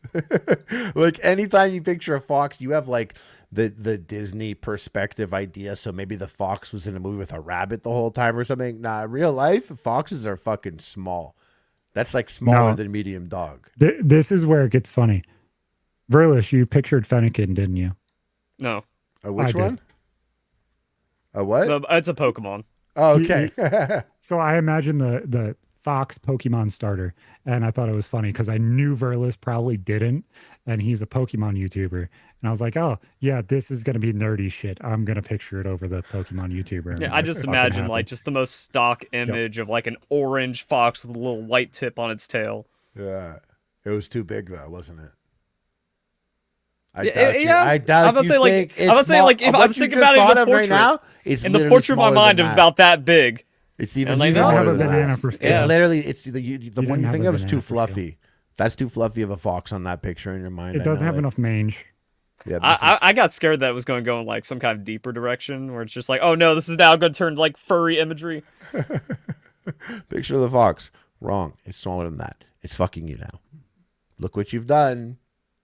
In your mind's eye. I can't believe that fox just nutted in your mind's eye. Fuck, that's crazy. So, what are you thinking about this Jake Paul versus Mike Tyson fight? If it is not a setup, I don't know. No, it's If it not. is I don't know if it's like a setup. There's just. Did you watch the Floyd and Logan Paul? yes, it's going to be the Just- same thing. You're gonna watch. Like, I guess we all kind of hope that Jake Paul hits him really hard or gets him really hard, and that it makes Mike mental, and we have a moment. Like we have It a seems big like gamer this is moment. a negative for Jake. This seems like his like, I wanted to do this because I wanted to do this, not because of anything else.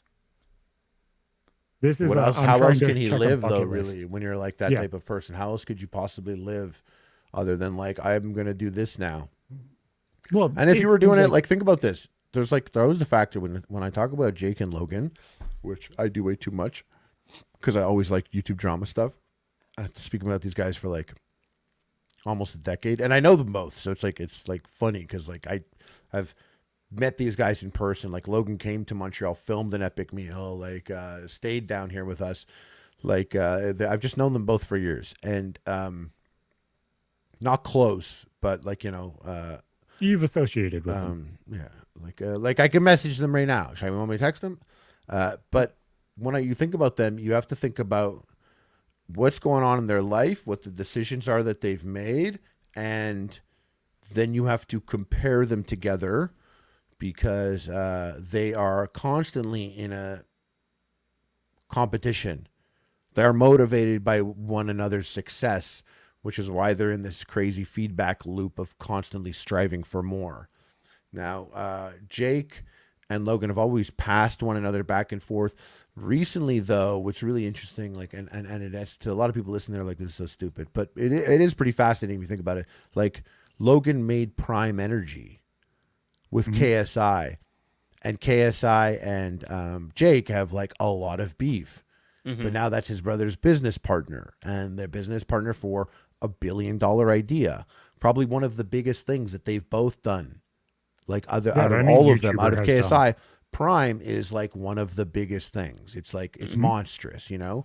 And that's a factor. And you are out here and you're doing, Jake's doing very well with his boxing for the most part. He keeps having his pay-per-views come out, and none of them are failures, and they are all profits. And, you know, we can question every decision, micro decision along the way, but he's doing that. But then it's like Logan is doing Prime, and Logan's in WrestleMania. Bounce off each other. Yeah. Logan is going to WrestleMania and he beats like Rey Mysterio. These are crazy, crazy accolades. So he also boxed Floyd, and so Logan kind of put a rest to the boxing thing and be like, I'm on wrestling now. Whereas like with Jake, having this Mike Tyson fight is something that is stamped into the history of boxing forever. It's just, he is stamped into the grand history, even if you didn't want to before, because he is now a sidebar, even if it's just a sidebar of Mike Tyson's career. Yep. And this could be the last time he ever boxes ever. And that was my point. Like, it's just, there's so many layers of why it makes sense. And for Mike Tyson, it's just like, yo, I can get in the ring with like this fucking kid and go and just literally be like, try not to kill him and just do this little dance with him. Like, if you watch the Floyd and Logan thing, Floyd never ever turned it on. There was like twice where he turned it on just a little bit for movement or something, and you saw it. I watch it back, and like, it's not like I know everything about boxing now, but I watch boxing now. I'm like, oh yeah, this is a guy who's just goofing around. And Logan's looking for the opening or whatever. And the only thing that could be interesting about the Jake fight is just like, if Jake does find an opening, are you really going to crack Mike Tyson?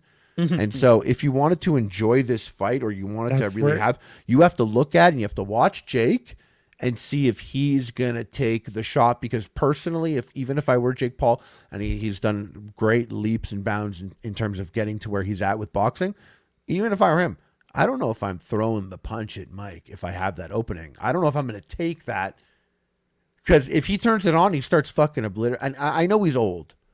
He could still obliterate Jake in a second. Like, in a second. That's why I say it's a negative, is because if Jake wins, he's younger and he's brought Mike Tyson out of retirement, and he shouldn't be boxing anymore. There is no way. There's no way. Negative. No, there's no way Jake wins.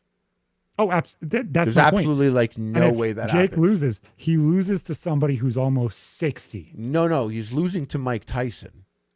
Yes, I know. I understand it's his last, and he's so old or whatever. To this day, I've met Mike Tyson like 3 times. To this day, Mike Tyson is like this. Like this. The last time, it was about 6 years ago. I was with a girl. And I see it, like, I'm at this show, and Mike Tyson's on the show also, and we're there, and he has like 4 handlers with him, just like really calming people. And someone asked him for a picture, and he took the picture. So I went up with her, and I was like, hey, can we get a picture?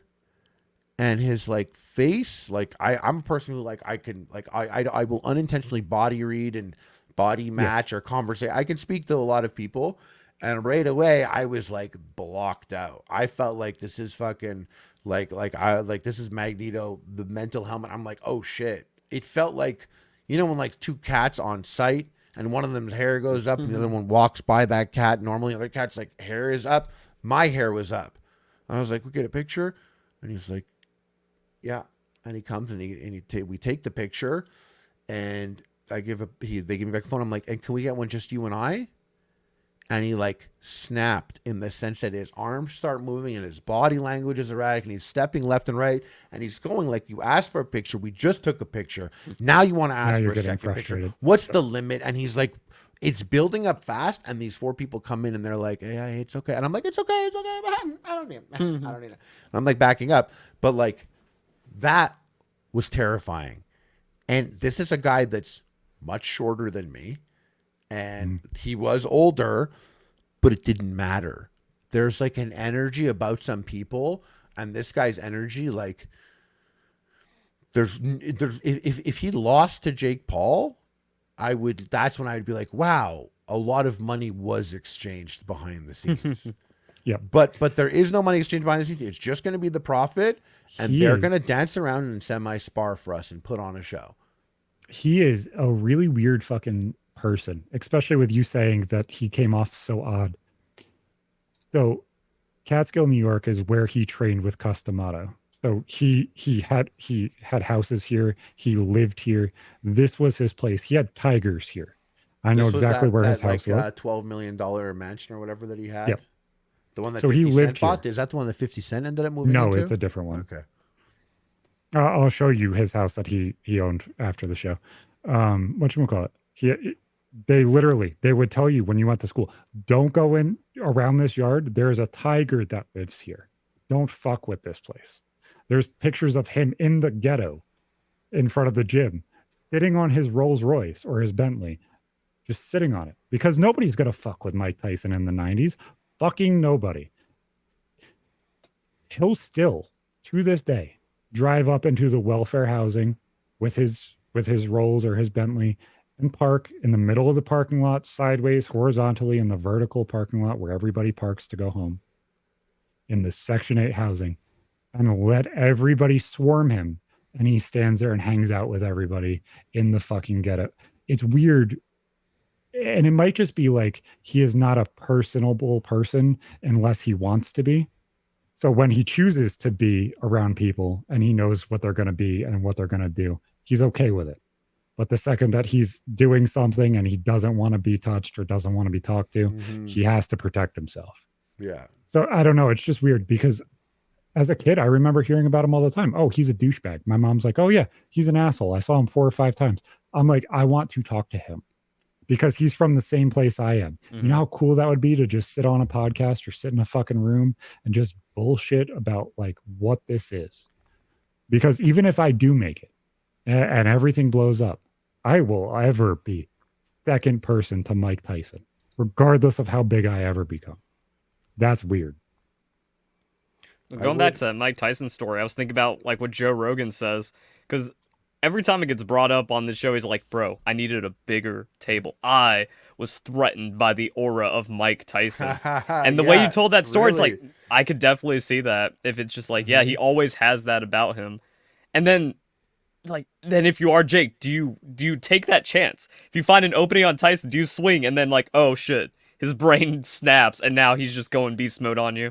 I'm going to watch this only based on watching body language. I just want to see how they are handling it out there, and within milliseconds we could be like, oh fuck, this is gonna be so ugly. Like the worst case scenario is that they both like just downplay it the whole time. But it's gonna be ugly or it's gonna be bad. Well, but there's no such thing as a play fight. So if they both downplay it a lot and it is a play fight, it would drastically look like that. It's like but because there's no such thing as a play fight, if someone takes a shot, like it's going to be interesting. And all we need, to have something crazy happen is Jake Paul hit Mike Tyson very hard. What could also happen is he could like literally get slapped up a bunch. Like we might, the Twitter might get a bunch of new GIFs. It's going to be really interesting though. I am interested in it because there's so many factors beyond just like I'm not like seeing Mike Tyson in the ring this already. Has to be a checklist thing. Yeah, seeing Mike Tyson in the ring this is like going to be as easy as payday, I think. Like how could he not? That's why I said it has to be a checklist thing. It has to be I wanted to do this on my death list. Yeah, but it's like if someone told me right now, like, oh yeah, I would pay you like $500,000. But you have to box like a pretty good 5th grade boxer. It's pretty good. I'd be like, yeah, of course, let's go. I'm not gonna knock him out. I doubt he hits me hard. Whoa, he did hit me hard? I'll fuck this little kid up, bro. Right now. You're right. There's no such thing as a play fight because like you get hit just a little too hard and you're like, wait, over. What the fuck? And then you take a big swing, but it doesn't put them down, and then they start just like seeing the rage and like, oh, now you have a real fight out of nowhere. Yeah. I think the more interesting thing for you would be, would you take 500K to get Stone Cold Stunnered in the middle of WrestleMania and you have to flop out of the ring naturally, like you did during your boxing fight?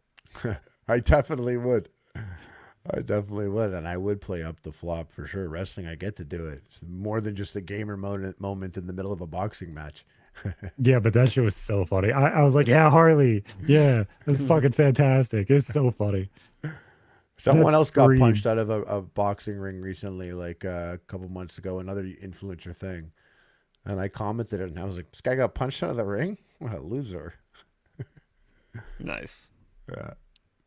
So there's a lot of fucking weird ass content creators that just have popped up in the past couple months. A couple of them have resurfaced, a couple of them have just become new. You have the Thorpes that fucking Keem has latched himself onto.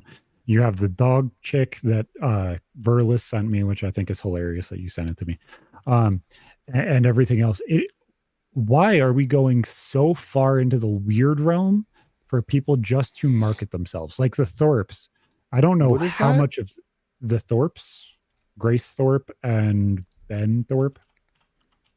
Who Um, are they? so originally, like a month ago, they were marketing themselves as possibly fucking each other after Oh, wait. they Yeah, I saw them divorced. on Destiny. Yes, I believe so. Yes. Um, so Wait, so who they're is this? So I was just talking about weird content creators. There's been like a drastic push to the this was weirdest the girl realm. with like her dad, and Yes. and it was like really weird.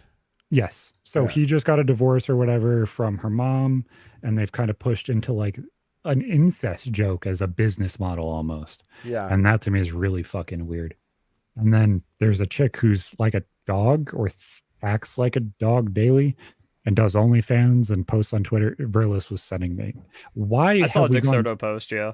Yeah, why have we gone so far to the just most obnoxious, not even characters, lifestyles as the people that we're watching and emulating now?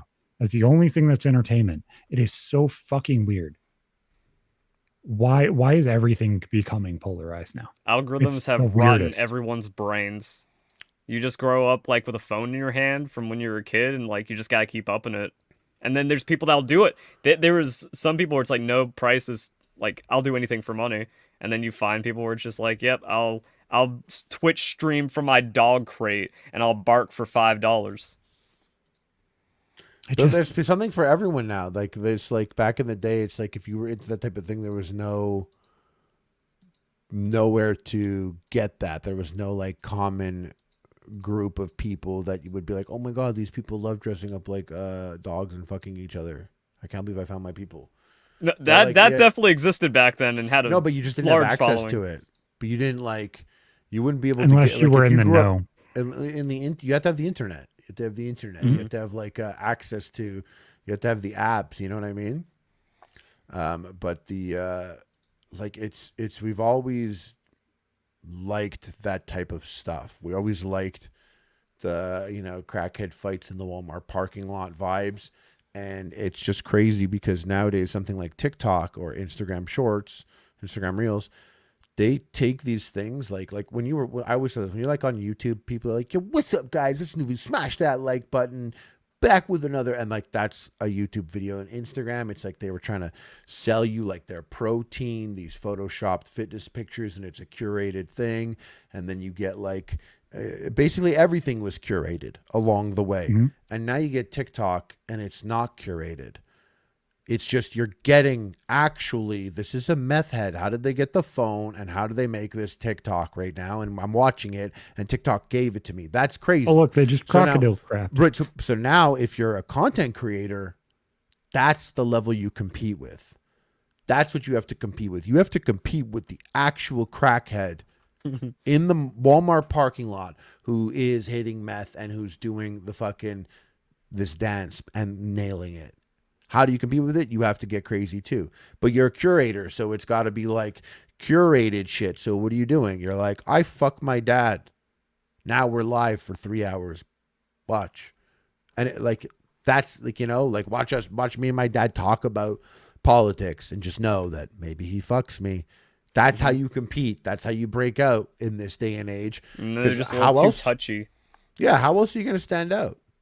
I'm not saying I respect that hustle, but it is a hustle in itself. And like I look at the food stuff nowadays, and I'm like, oh, the epic mealtime. Like I like watching like food content, and if someone's around and it's anything food related, I'm always like, these guys fucking ruined my channel. And what is it? It's like two mentally challenged guys cooking in the kitchen together. Actually, though, who I like watching, Sean and Marley, shout out to them. But like I You look were at the that, and I'm reason like, why I wanted to do a cooking channel for nerds. but now I look at this and I'm like, now doing a cooking channel, you got to do. There's like a lot that happens. People are like eating living octopus and sucking it down with crazy microphones. You have to make anything a pasta to stand out. Like that's anything like 200 eggs. Yeah, you literally are gaining weight, fatter and fatter, and people are still watching somewhat of a train wreck. The things that you have to do to stand out in this day and age are just next level. So, playing up incest is not something I would do, but you know, it happened. People, there's always eras and not even just playing up incest, playing up a level that, the mom made a comment about how she was uncomfortable about their connection, and using something within the divorce case as a character that you use online. That to me makes it feel weird, and it makes it feel real. Like, fuck it. We're an hour and a half into this. I'll just say it here. And like, my grandmother and my grandfather got married, and my mom and my dad are technically stepbrother and sister. I am technically an incest kid. I literally could play off the entire fucking thing and it be a true fact. But I don't fucking brand myself that way because that's fucking weird. Yeah, but if you could get a handicap parking spot, that'd be pretty big. Exactly. Just you think you can? Yeah, there must be a way that you can make it happen. Mm-hmm. Be like my leg, it's my incest leg, and like drag it. That's why my dick is so big. Is all of the chromosomes just crossed incorrectly. That's why I just think about Twitch meta. Like the Twitch meta upping and upping and upping and upping is also like a symptom of this. It's like, hot tubs, and then it's just like, it's a kiddie pool with lukewarm water, and then just your ass hanging out. And now you saw the new one where they like game, but they wear like green screen their shorts. Yeah, and that's like, what you're watching the game on their ass. I that stuff. I'm like that's Zoe Burger 2012 thing. Powerful innovation. It is a level of creativity. There's like an intense level of creativity there that's interesting in itself. It's just not content for me. But if I was 14, I would love to watch Twitch. I'm like, what? I'm gonna watch Helldivers and some big oily titties and a fat ass. Let's go. Exactly. And who's complaining over the about nipples? You know? We're covered on all levels of terms of service. Just big ass green pasties over the nipples. Just green screen it out. You're good. That's the next level of Twitch, right there, Harley. Yeah. Just get some pasties on. But I never did the Twitch meta. I never did the YouTube meta. Like I always just did what I wanted. I guess I was just lucky with the channel early on, so I didn't have to commit to these metas. And like when I started streaming, it was never to be a job. I was just like, I game all the time, so I might as well just be live. I didn't play Fortnite when it was popular, or Among Us. I don't do the shit when it's popular. Like, it's not at all. I play Helldivers because I love Helldivers. I play Warzone because I love Warzone. You are one of my games favorite videos that I ever made or that I streamed.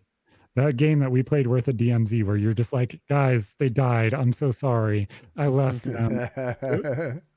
Like, story-wise, fucking hilarious. You can just tell that you have it turned on always, and it's just it's one of those fun gaming stories where you're just like, he fucking Captain Shepherded us. He literally killed me and Evo like we were ghosts taking this. Yeah, I think about like streaming, and I'll sometimes be streaming for a long time. I'm like, damn, bro, these top Twitch streamers are lucky I'm not a cokehead. If I was fucking out here banging lines of coke, I'd be putting up fucking Asmon Gold level hours of streaming. I'd be going so hard because I think I do look a lot at Twitch streamers, and I'm like, some of them I'm like, there's some stimulant assistances going on right here. There's some stuff going on. Chat. Yeah. And I'm like, well, they're lucky I'm not out here busting out baggies going all night because I'd be fucking killing it. Because a lot of these guys on Twitch, it's like people are like, oh yeah, I want to do that. I'm like, oh, you do. Well, you have to set aside at least 150 hours. And that's not enough, but yeah. Speaking of streaming, what is the update on your Indian hacker? Because I loved that fucking story. You blew me the fuck away with, so he hacked my Facebook, made me money, and then I hired him. Yeah. Well, I got the page back before he could get the money that he was making, but I did notice it, and I was like, you want to do that? And I'll send you a cut. But then there was just issues with Facebook. They were like changing policies, and I was like, we don't have access right now. Like, I'm gonna not be blasting it on Facebook. I didn't want to, because he was always posting shit, and I didn't know like what the copyright aspect of it would be or whatnot. So I'm like, let's just hold on this, because it's weird. But I did look into a bodyguard service to come with me to Pakistan, because I wanted to go to his home and I wanted to go to his work and like see where he hacks and stuff. But I just wanted to bring a security worldwide international security protection escort service. That's service because they fuck you too. And I'm joking about that. But yeah, it was crazy. I called and I asked questions about like what it would be like, and they were like, for you get a minimum 3 agents, and they're gonna operate in like 10-hour shifts, and it's just like a backup one basically. They fly first class. They have to have this. We need to know where you're staying. We're gonna check out the local hospital, any local contacts, and they're like saying all this shit. I'm on the phone. And I'm like, this is crazy. This is a Mr. Beast video. And that's what's funny about YouTubers today is I always think about that. It's like back in the day, I'd be like, well, I wonder what meat we're going to shove up my ass this Tuesday. But meanwhile, like people are like they'll be like, Jimmy, what are we making this week? And Jimmy's like, today we let the blind see, and tomorrow we bring water to Africa. And there's like YouTube videos for this guy, and he's doing this big shit, just YouTube videos. And he fucking does it. And that's the weirdest fucking part to it. It's like, okay, so how am I going to break this game or tell this dumb joke today? Mr. Beast is solving world hunger. There is no fucking competition. We're not in the same fucking place. We're just on the same website. We are not anywhere close anymore. I don't see how viewership changes depending on if I have my mouth open in the thumbnail or closed. I promise you there's probably no difference. I'm an ugly motherfucker in the thumbnail anyway. Like, it's just weird. It's just weird how somebody like Mr. Beast has translated so heavily to so many people so quickly. And it's not just YouTube. There is millions of fake Facebook accounts that get millions and millions and millions of views a month just ripping videos and re-uploading them. Yeah. And it's weird. Yeah. I also haven't watched many Mr. Beast videos. Yeah, and I don't mean to like wear it like a badge. Like, I'm so cool. I don't even watch Mr. I'm just like, find it interesting that I like clicked on 1 or 2 of them. Yeah. Mm-hmm. Yeah, exactly.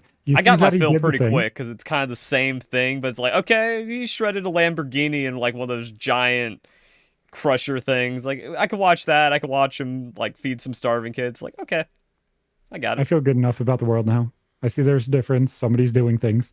Oh, so he actually does the things that he says. It's not clickbait. Okay, so I know all of this is real then. We're good. I don't have to keep watching them. I know he did it. Yeah. I know he looked at a $1 car and a $1 billion car. There's no difference now. I already see that he did it. It's just weird. It's weird. I just miss old YouTube where like shit felt organic, but now all the content creation is like you have to give up a significant part of yourself if you want to be at like the top streamer or really make it. And it's like fake meta. Hate it. Yeah, it's because the people that are making videos now, the up-and-comers, like they grew up within it. They grew up within the YouTube. That's all they know. There was no like early YouTube. There was nothing to like there was no best like practices or standard procedure on if like, oh, you got your video popped, well, make sure now you got to do this, that. But the kids come out the gate knowing exactly what it is to be YouTubers. Like my buddy's kid has a checklist, and he's like 7, and his checklist is like my first video will be this. He's like, my fourth video is my face reveal. And he's like writing that out, like my face reveal. Mm-hmm.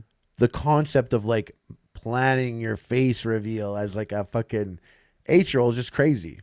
Like, even to the point where I am not an old school YouTuber. I uploaded videos then. I absolutely had no idea what the fuck I was doing.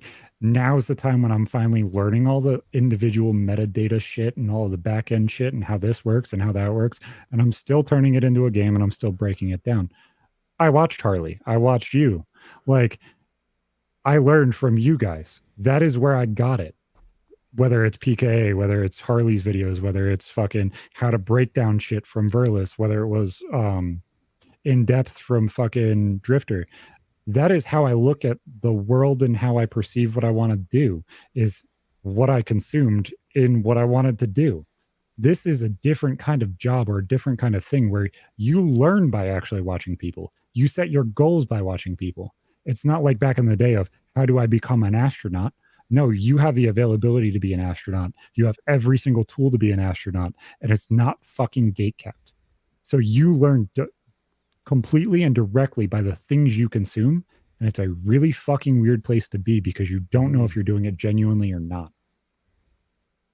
And old YouTube wasn't guaranteed. Like, you don't make money doing that back in the day. My friends, I was like, guys, we get on this YouTube thing, we buy a gaming house, and then we just play video games all day. Scott does Minecraft, couple up and comers are making it happen. And then, like, they didn't believe me. My family's just like, okay, you come back home in 3 months when you're poor, right? So I eventually just like grinded out and I made a living off YouTube. That was back in 2013.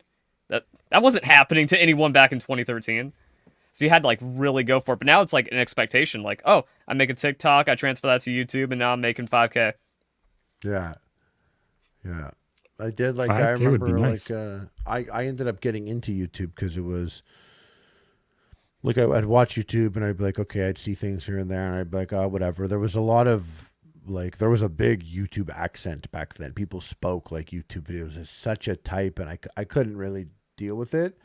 I watched like Peter Chow videos. That was it, or like Bo Burnham.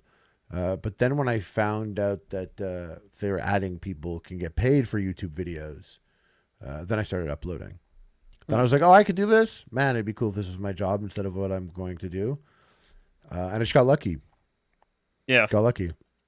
But if you want to be a YouTuber now, or if they want to be a TikTok, if you want to be a YouTuber now, or you want to be on Twitch now, okay, start a TikTok. Did you go into it trying to create a character, or did you just exaggerate who you were as a person? I exaggerated people around me. I exaggerated aspects of myself. I exaggerated, cutting wrestling promos. There was two, other than like myself, my friends, and people around my environment, two biggest inspirations for the Sauce Boss are literally Macho Man Randy Savage and the black dude from Unforgivable, R.I.P. Like I went down to the mall, get some pants for me and my... Because that guy? it You seems remember like that video? I don't know that guy, but I can see You've like the never rest seen of the it? inspiration. It's a black and white. It's a black and white video with a black dude, and he's like there. He's like, I went down to the mall today to get some pants for me and my N-words. He's like, this bitch with me told her to get me a chicken sandwich with some waffle fries for free, and it's like it was like legendary. It was one of like at a time when I was like, this is a funny YouTube video. This is a funny, and then like Macho Man Randy Savage, cream of the crop, like all of it just mixed together are just that. And then like I have friends like me being like, what up, ribs? Like that's how we spoke. Like people would like come over and they'd be like, what up, Big H? And that's just like how we spoke. And so just bringing that and just any ridiculous scenarios I could think of. And the guys on Epic Mealtime were funny. Like they were funny. I think we not everything worked out. Not unfortunately, there was an age where I think they were young. I wish I could have been a better leader at that age because I was younger also. That's how a lot of stories come out. Yeah, but they I don't think that they were the best workers. A couple of them, but man, they were funny. It's like when it was like doing lines and doing stuff like that and writing for those guys. That was fun and funny. Can I just help you and tool you to be the best version of you? Let me just have this. We got this, man. Like, trust me. Nope, can't trust you. I Regardless of have, how well, far we yeah, made it. now I have now I work with people, and like a big thing is I ask that, like, I was a misstep back in the day was I was like working with people. It's like, you want to know what people's motivations are. I'm like, oh, what do you want from this? What's important to you in this? And then after the first round of guys, like the next guys that I dealt with, it was like, oh, what's important to you? And the guy's like, oh, I want to be a writer. I have these things I want to write. I'm like, it's cool. And so now he's like writing episodes, and like where he's like coming to meetings when it's about the writing. He ended up writing a couple episodes for Letterkenny, Oh, and cool. like this is, and he could have Damn. probably done that also anyways because he was just hungry for it, but he was like a writer. That's what he wanted. Other people were like, oh, I want to get a social media growing because I want to do music. And it's like, okay, like, let's get you taking the photos on social media and we tag you in them because you're taking the picture. It's like there were things that can be done to appease people. When at the beginning, the show was so popular, I had to just keep it going. None of the guys had skills. None of them knew how to edit. I taught all those We all guys had how to to learn. edit. Yeah, I had to teach them how to edit. So it was like tricky because they didn't know how, and I barely had the time because I am editing. And a lot of people will look back on Epic Mealtime and they'll be like, oh man, it was the best when it was the original guys. It was these guys, or the best when Muscles Glasses was there, or this was the best. And these periods that they're talking about is over the span of a couple years. But what like I really noticed what changed about Epic Mealtime, like what really changed about it was when I stopped editing it. Because I did the first like 2.5, 3 years of the videos. Just I edited them every time. I wouldn't let anyone touch. And there was a lot of pull to not have me edit them because that was like I had to free up to Slower. do other shit. I had to go places. I had to be at meetings. I had to fly back and forth.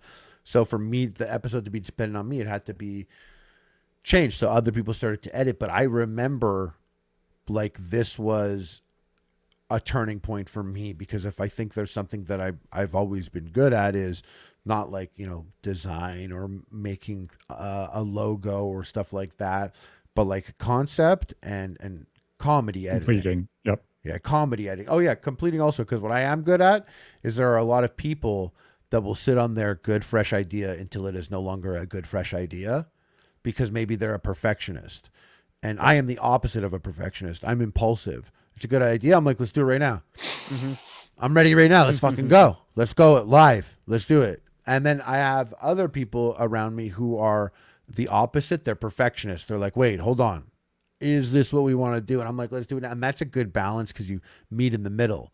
But what you're better off doing is being an impulsive trigger puller than a perfectionist, because sitting on something and waiting for the right moment's never going to happen. And to be honest, the first episode of Epic Mealtime had gone through 2 renditions of editing.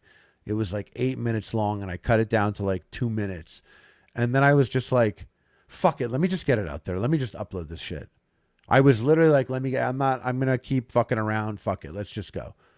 And I'm glad I got it out. And then after that, like I always get shit out. And I have some of my most talented friends. They don't get their shit out. And I'm always bummed about it because it's like the best shit. No, it's sad. And it really is true and honest. I am a very, very impulsive person, but I will freeze myself because I will second guess myself if I'm right. Mm-hmm. And it's weird because me and Verlis have been talking literally for a year about working together on this project or a project that we were talking about with Drifter. And it was going to be us 3. Like, we know the sauce. We know how to do this. Let's just do it. Now, I remember I was talking to you that day, actually, or the day after or whatever. I went down to the city, went to that Matt Rife show, and I'm like, I feel an energy here. I feel an energy in this thing. Comedy and being able to speak and tell stories and flow somebody through something. I feel something right here. This is where I need to be. It's not anything else. This is destiny of doing this thing at this time. I feel like I'm this far away and I know it's going to happen. There is no more question now. I don't have to question who I am. I know what's going to happen. I know the steps. It's just fucking completing it. And it's weird. And I don't think everybody feels that ever. It was like a switch turned on just experiencing something. And it's like, okay, I felt that before. when I got the job at PK. Now it's like every single time that switch gets turned, it's it's changing life almost. It's like push and then oh now I'm getting shoved. No, now I'm getting thrown over there, and it feels like everything's kind of pushing that way, and it's like that wave just keeps going, and it's weird because I did the same thing. I looked at wrestling promos of how to speak, and you learn the same way. Learn the same cadence. I'm sure a lot of people can listen to how I speak, and they'll be like, "Oh, that's CM Punk. That's Bray Wyatt. That's Kyle from FPS Russia or PK." I speak in very very similar patterns to a lot of people that are around, and how I craft, how I think, and how I say things. It's weird because you're like, "Oh yeah, I did that too." Like I'm not going out and setting my mind to it, but that's what I did. It's like, okay, no, it really is here. This is the end. I know that it's going to go because it's there. And that's fucking weird. Yeah. Is that how you felt as things started clicking too? Is like, it just, nope, this is where it is. This is where I needed to be. It was a blur and overwhelming. Yeah. Like, because it was very fast. It wasn't like I got into grooves and then things happened. It just like I was lucky. So it was like the things changed. And when I look back on moments there, I don't have much of a reference point because it was just busy week to week to week to week for like, yeah. But I didn't take a day off or a week off for, half a decade. I didn't even not go to work or do work. It was all consuming. Yeah, you never reflected. Because I was like, you never know. Yeah. I don't know if it's going to be doing this. I can't go and take a vacation now, especially people like want to be Twitch streamers right now. It's like, cool, you want to be a Twitch streamer. Best case scenario, you pop off and you are bound to your computer. If you take a vacation, it could be over. If no one else, you have to stream the vacation. Yeah, exactly. It's not even for you. It's like you can't even delegate someone to do it because it's you that has to. Now you got to stream the bedroom OnlyFans content. So now you don't even have private time. You got to go jerk off in a cup for 10 people too. Like it's fucking hilarious, man. It honestly is. Life is so weird because everybody kind of fantasizes about this life, and it's just like, no, breaking in wasn't the hard part. Proving that I deserved it is now the hard part. And when you feel like you don't deserve anything, it is a weird chip to have on your shoulder when everything clicks in. Imposter syndrome. It's weird. It's weird. And actually the weird thing is like the way you described that, as a viewer, as a kid growing up watching Epic Mealtime and FPS Russia and stuff, it actually felt like just a blur of content. Because like one day you turn on, there's a new Smosh video. Next one's like, oh my god, Bacon Man made like a 20,000 calorie thing. I'll never do it, but it's cool. And now FPS Russia blows some shit, and it starts over next week again. So that, like, as a viewer, it was even the same kind of blurring before even I had ambitions to make YouTube videos. And then I've gotten shit on so much in my life that, like, I'm just watching Zach doing his thing. I'm just here and whatever. It's just the ride now. Yeah, it's so funny. People always put Epic Mealtime as like the OGs, like there. And I had like 5 years of watching YouTubers before I did it. Like I watched Freddie Wong for like 5 years before, but people always put like Epic Mealtime in that same era, because it was just like still a time when people didn't know the best practices of what to do and what not to do. It just seemed like the most organic thing where it's like, yep, once McDonald's bought everything, mashed it together, it's like, this is YouTube. This is 2010. Yeah. Actually, when did you start? You probably like 2010. Okay, good. I didn't want to be like, oh, this is 2010. It's like, bro, I started in 2012. It's like, oh, fuck. Yeah, no, this 2010 was basically the beginning of it. Yeah, and it's weird because it's like that bacon thing took off at the same exact time that you kind of started taking off too. And I don't know if that was like a lucky part. Fetishizing of bacon happened before you or after you. We used bacon because like I used to like getting a Baconator and stuff, and bacon was just funny. It was. I had like a tie. That was just a tie, but it looked like it was a bacon strip, and people always complimented it, and I thought it was like just a random funny thing, like bacon print. It was, but when I did the show, I wasn't thinking bacon, and then we did an episode, and I used bacon strips, and I said bacon strips and bacon strips, and then YouTube introduced the analytics, the retention thing around that time, and I went and I was like, oh shit, people like this part? where I literally copied and pasted saying bacon strips. I'm like, maybe they like the bacon. I'm like, okay, next one, just do all bacon. It was next episode was breakfast of booze, and everything is bacon. There's bacon everywhere. That's when we made the bacon weave, because I was like, oh, let's make a plate that we could. Oh, dude, the bacon bacon that weave we was could eat brilliant. off of. Yeah, and then people were all Ended about up the being a bacon Call of Duty weave, you know? camo. And then gay bacon, that was Yeah. even more brilliant, where it's like, fuck, he called it gay bacon. Perfect! He found the Yeah, perfect thing that no one realized they needed. We had like such an experience doing that, and there were things we saw stuff like I remember like at McDonald's put a banner, and it was like the Big Mac, and they made it bigger or something, and they're like, this epic meal just got more epic, and I was like, fuckers, because I had like epic meal, you can't trademark epic meal, you can't trademark 2 words like that. So I was just like, damn, got my ass. Those things had to be even bigger than people like Sandy Ravage felt when fucking Infinite Warfare came out. Oh, the SA Ravage. It's like, fuck, dude, you know how cool that would be? Just have like a little nod of respect in the thing that you care about or something like that. Like having McDonald's be like, yeah, this epic meal, you know that they had to be like, oh, epic meal time is fucking fire. We respect them. Let's showcase it. We liked that. We liked it. It was cool. That stuff was always And that was cool. before social media was like that. Where now it's an expectation. It's like, oh, the meme is going to be adapted into something eventually. And then Yeah. you see it's like, they kind of did. But back then it was like, oh, we're all in on this. Cool. And it's weird when the thing is paying you back. It's giving you back the respect you deserve and everything else. Mm-hmm. Yeah, but no, it's I always know that I was lucky, and I was always felt like it was just a benefit. And then whenever I find myself in cool scenarios, like I'm always grateful and thankful for that, because I feel like you lose sight of that, you're just an asshole. Like that's when you And honestly, I think that's why it's so cool to hang out and talk to the people that I have in this circle. Like you have Drifter, you have Verlis. A lot of you guys are very, very humble. You guys are very level-headed. You guys will sit there and have a conversation regardless of if I'm the plucky little shithead YouTuber who's trying to start. You guys respect me at a level, and you're humble enough to see that I'm a person and I have something worth value-wise to bring to the table, regardless of how small that is. Who the fuck knows?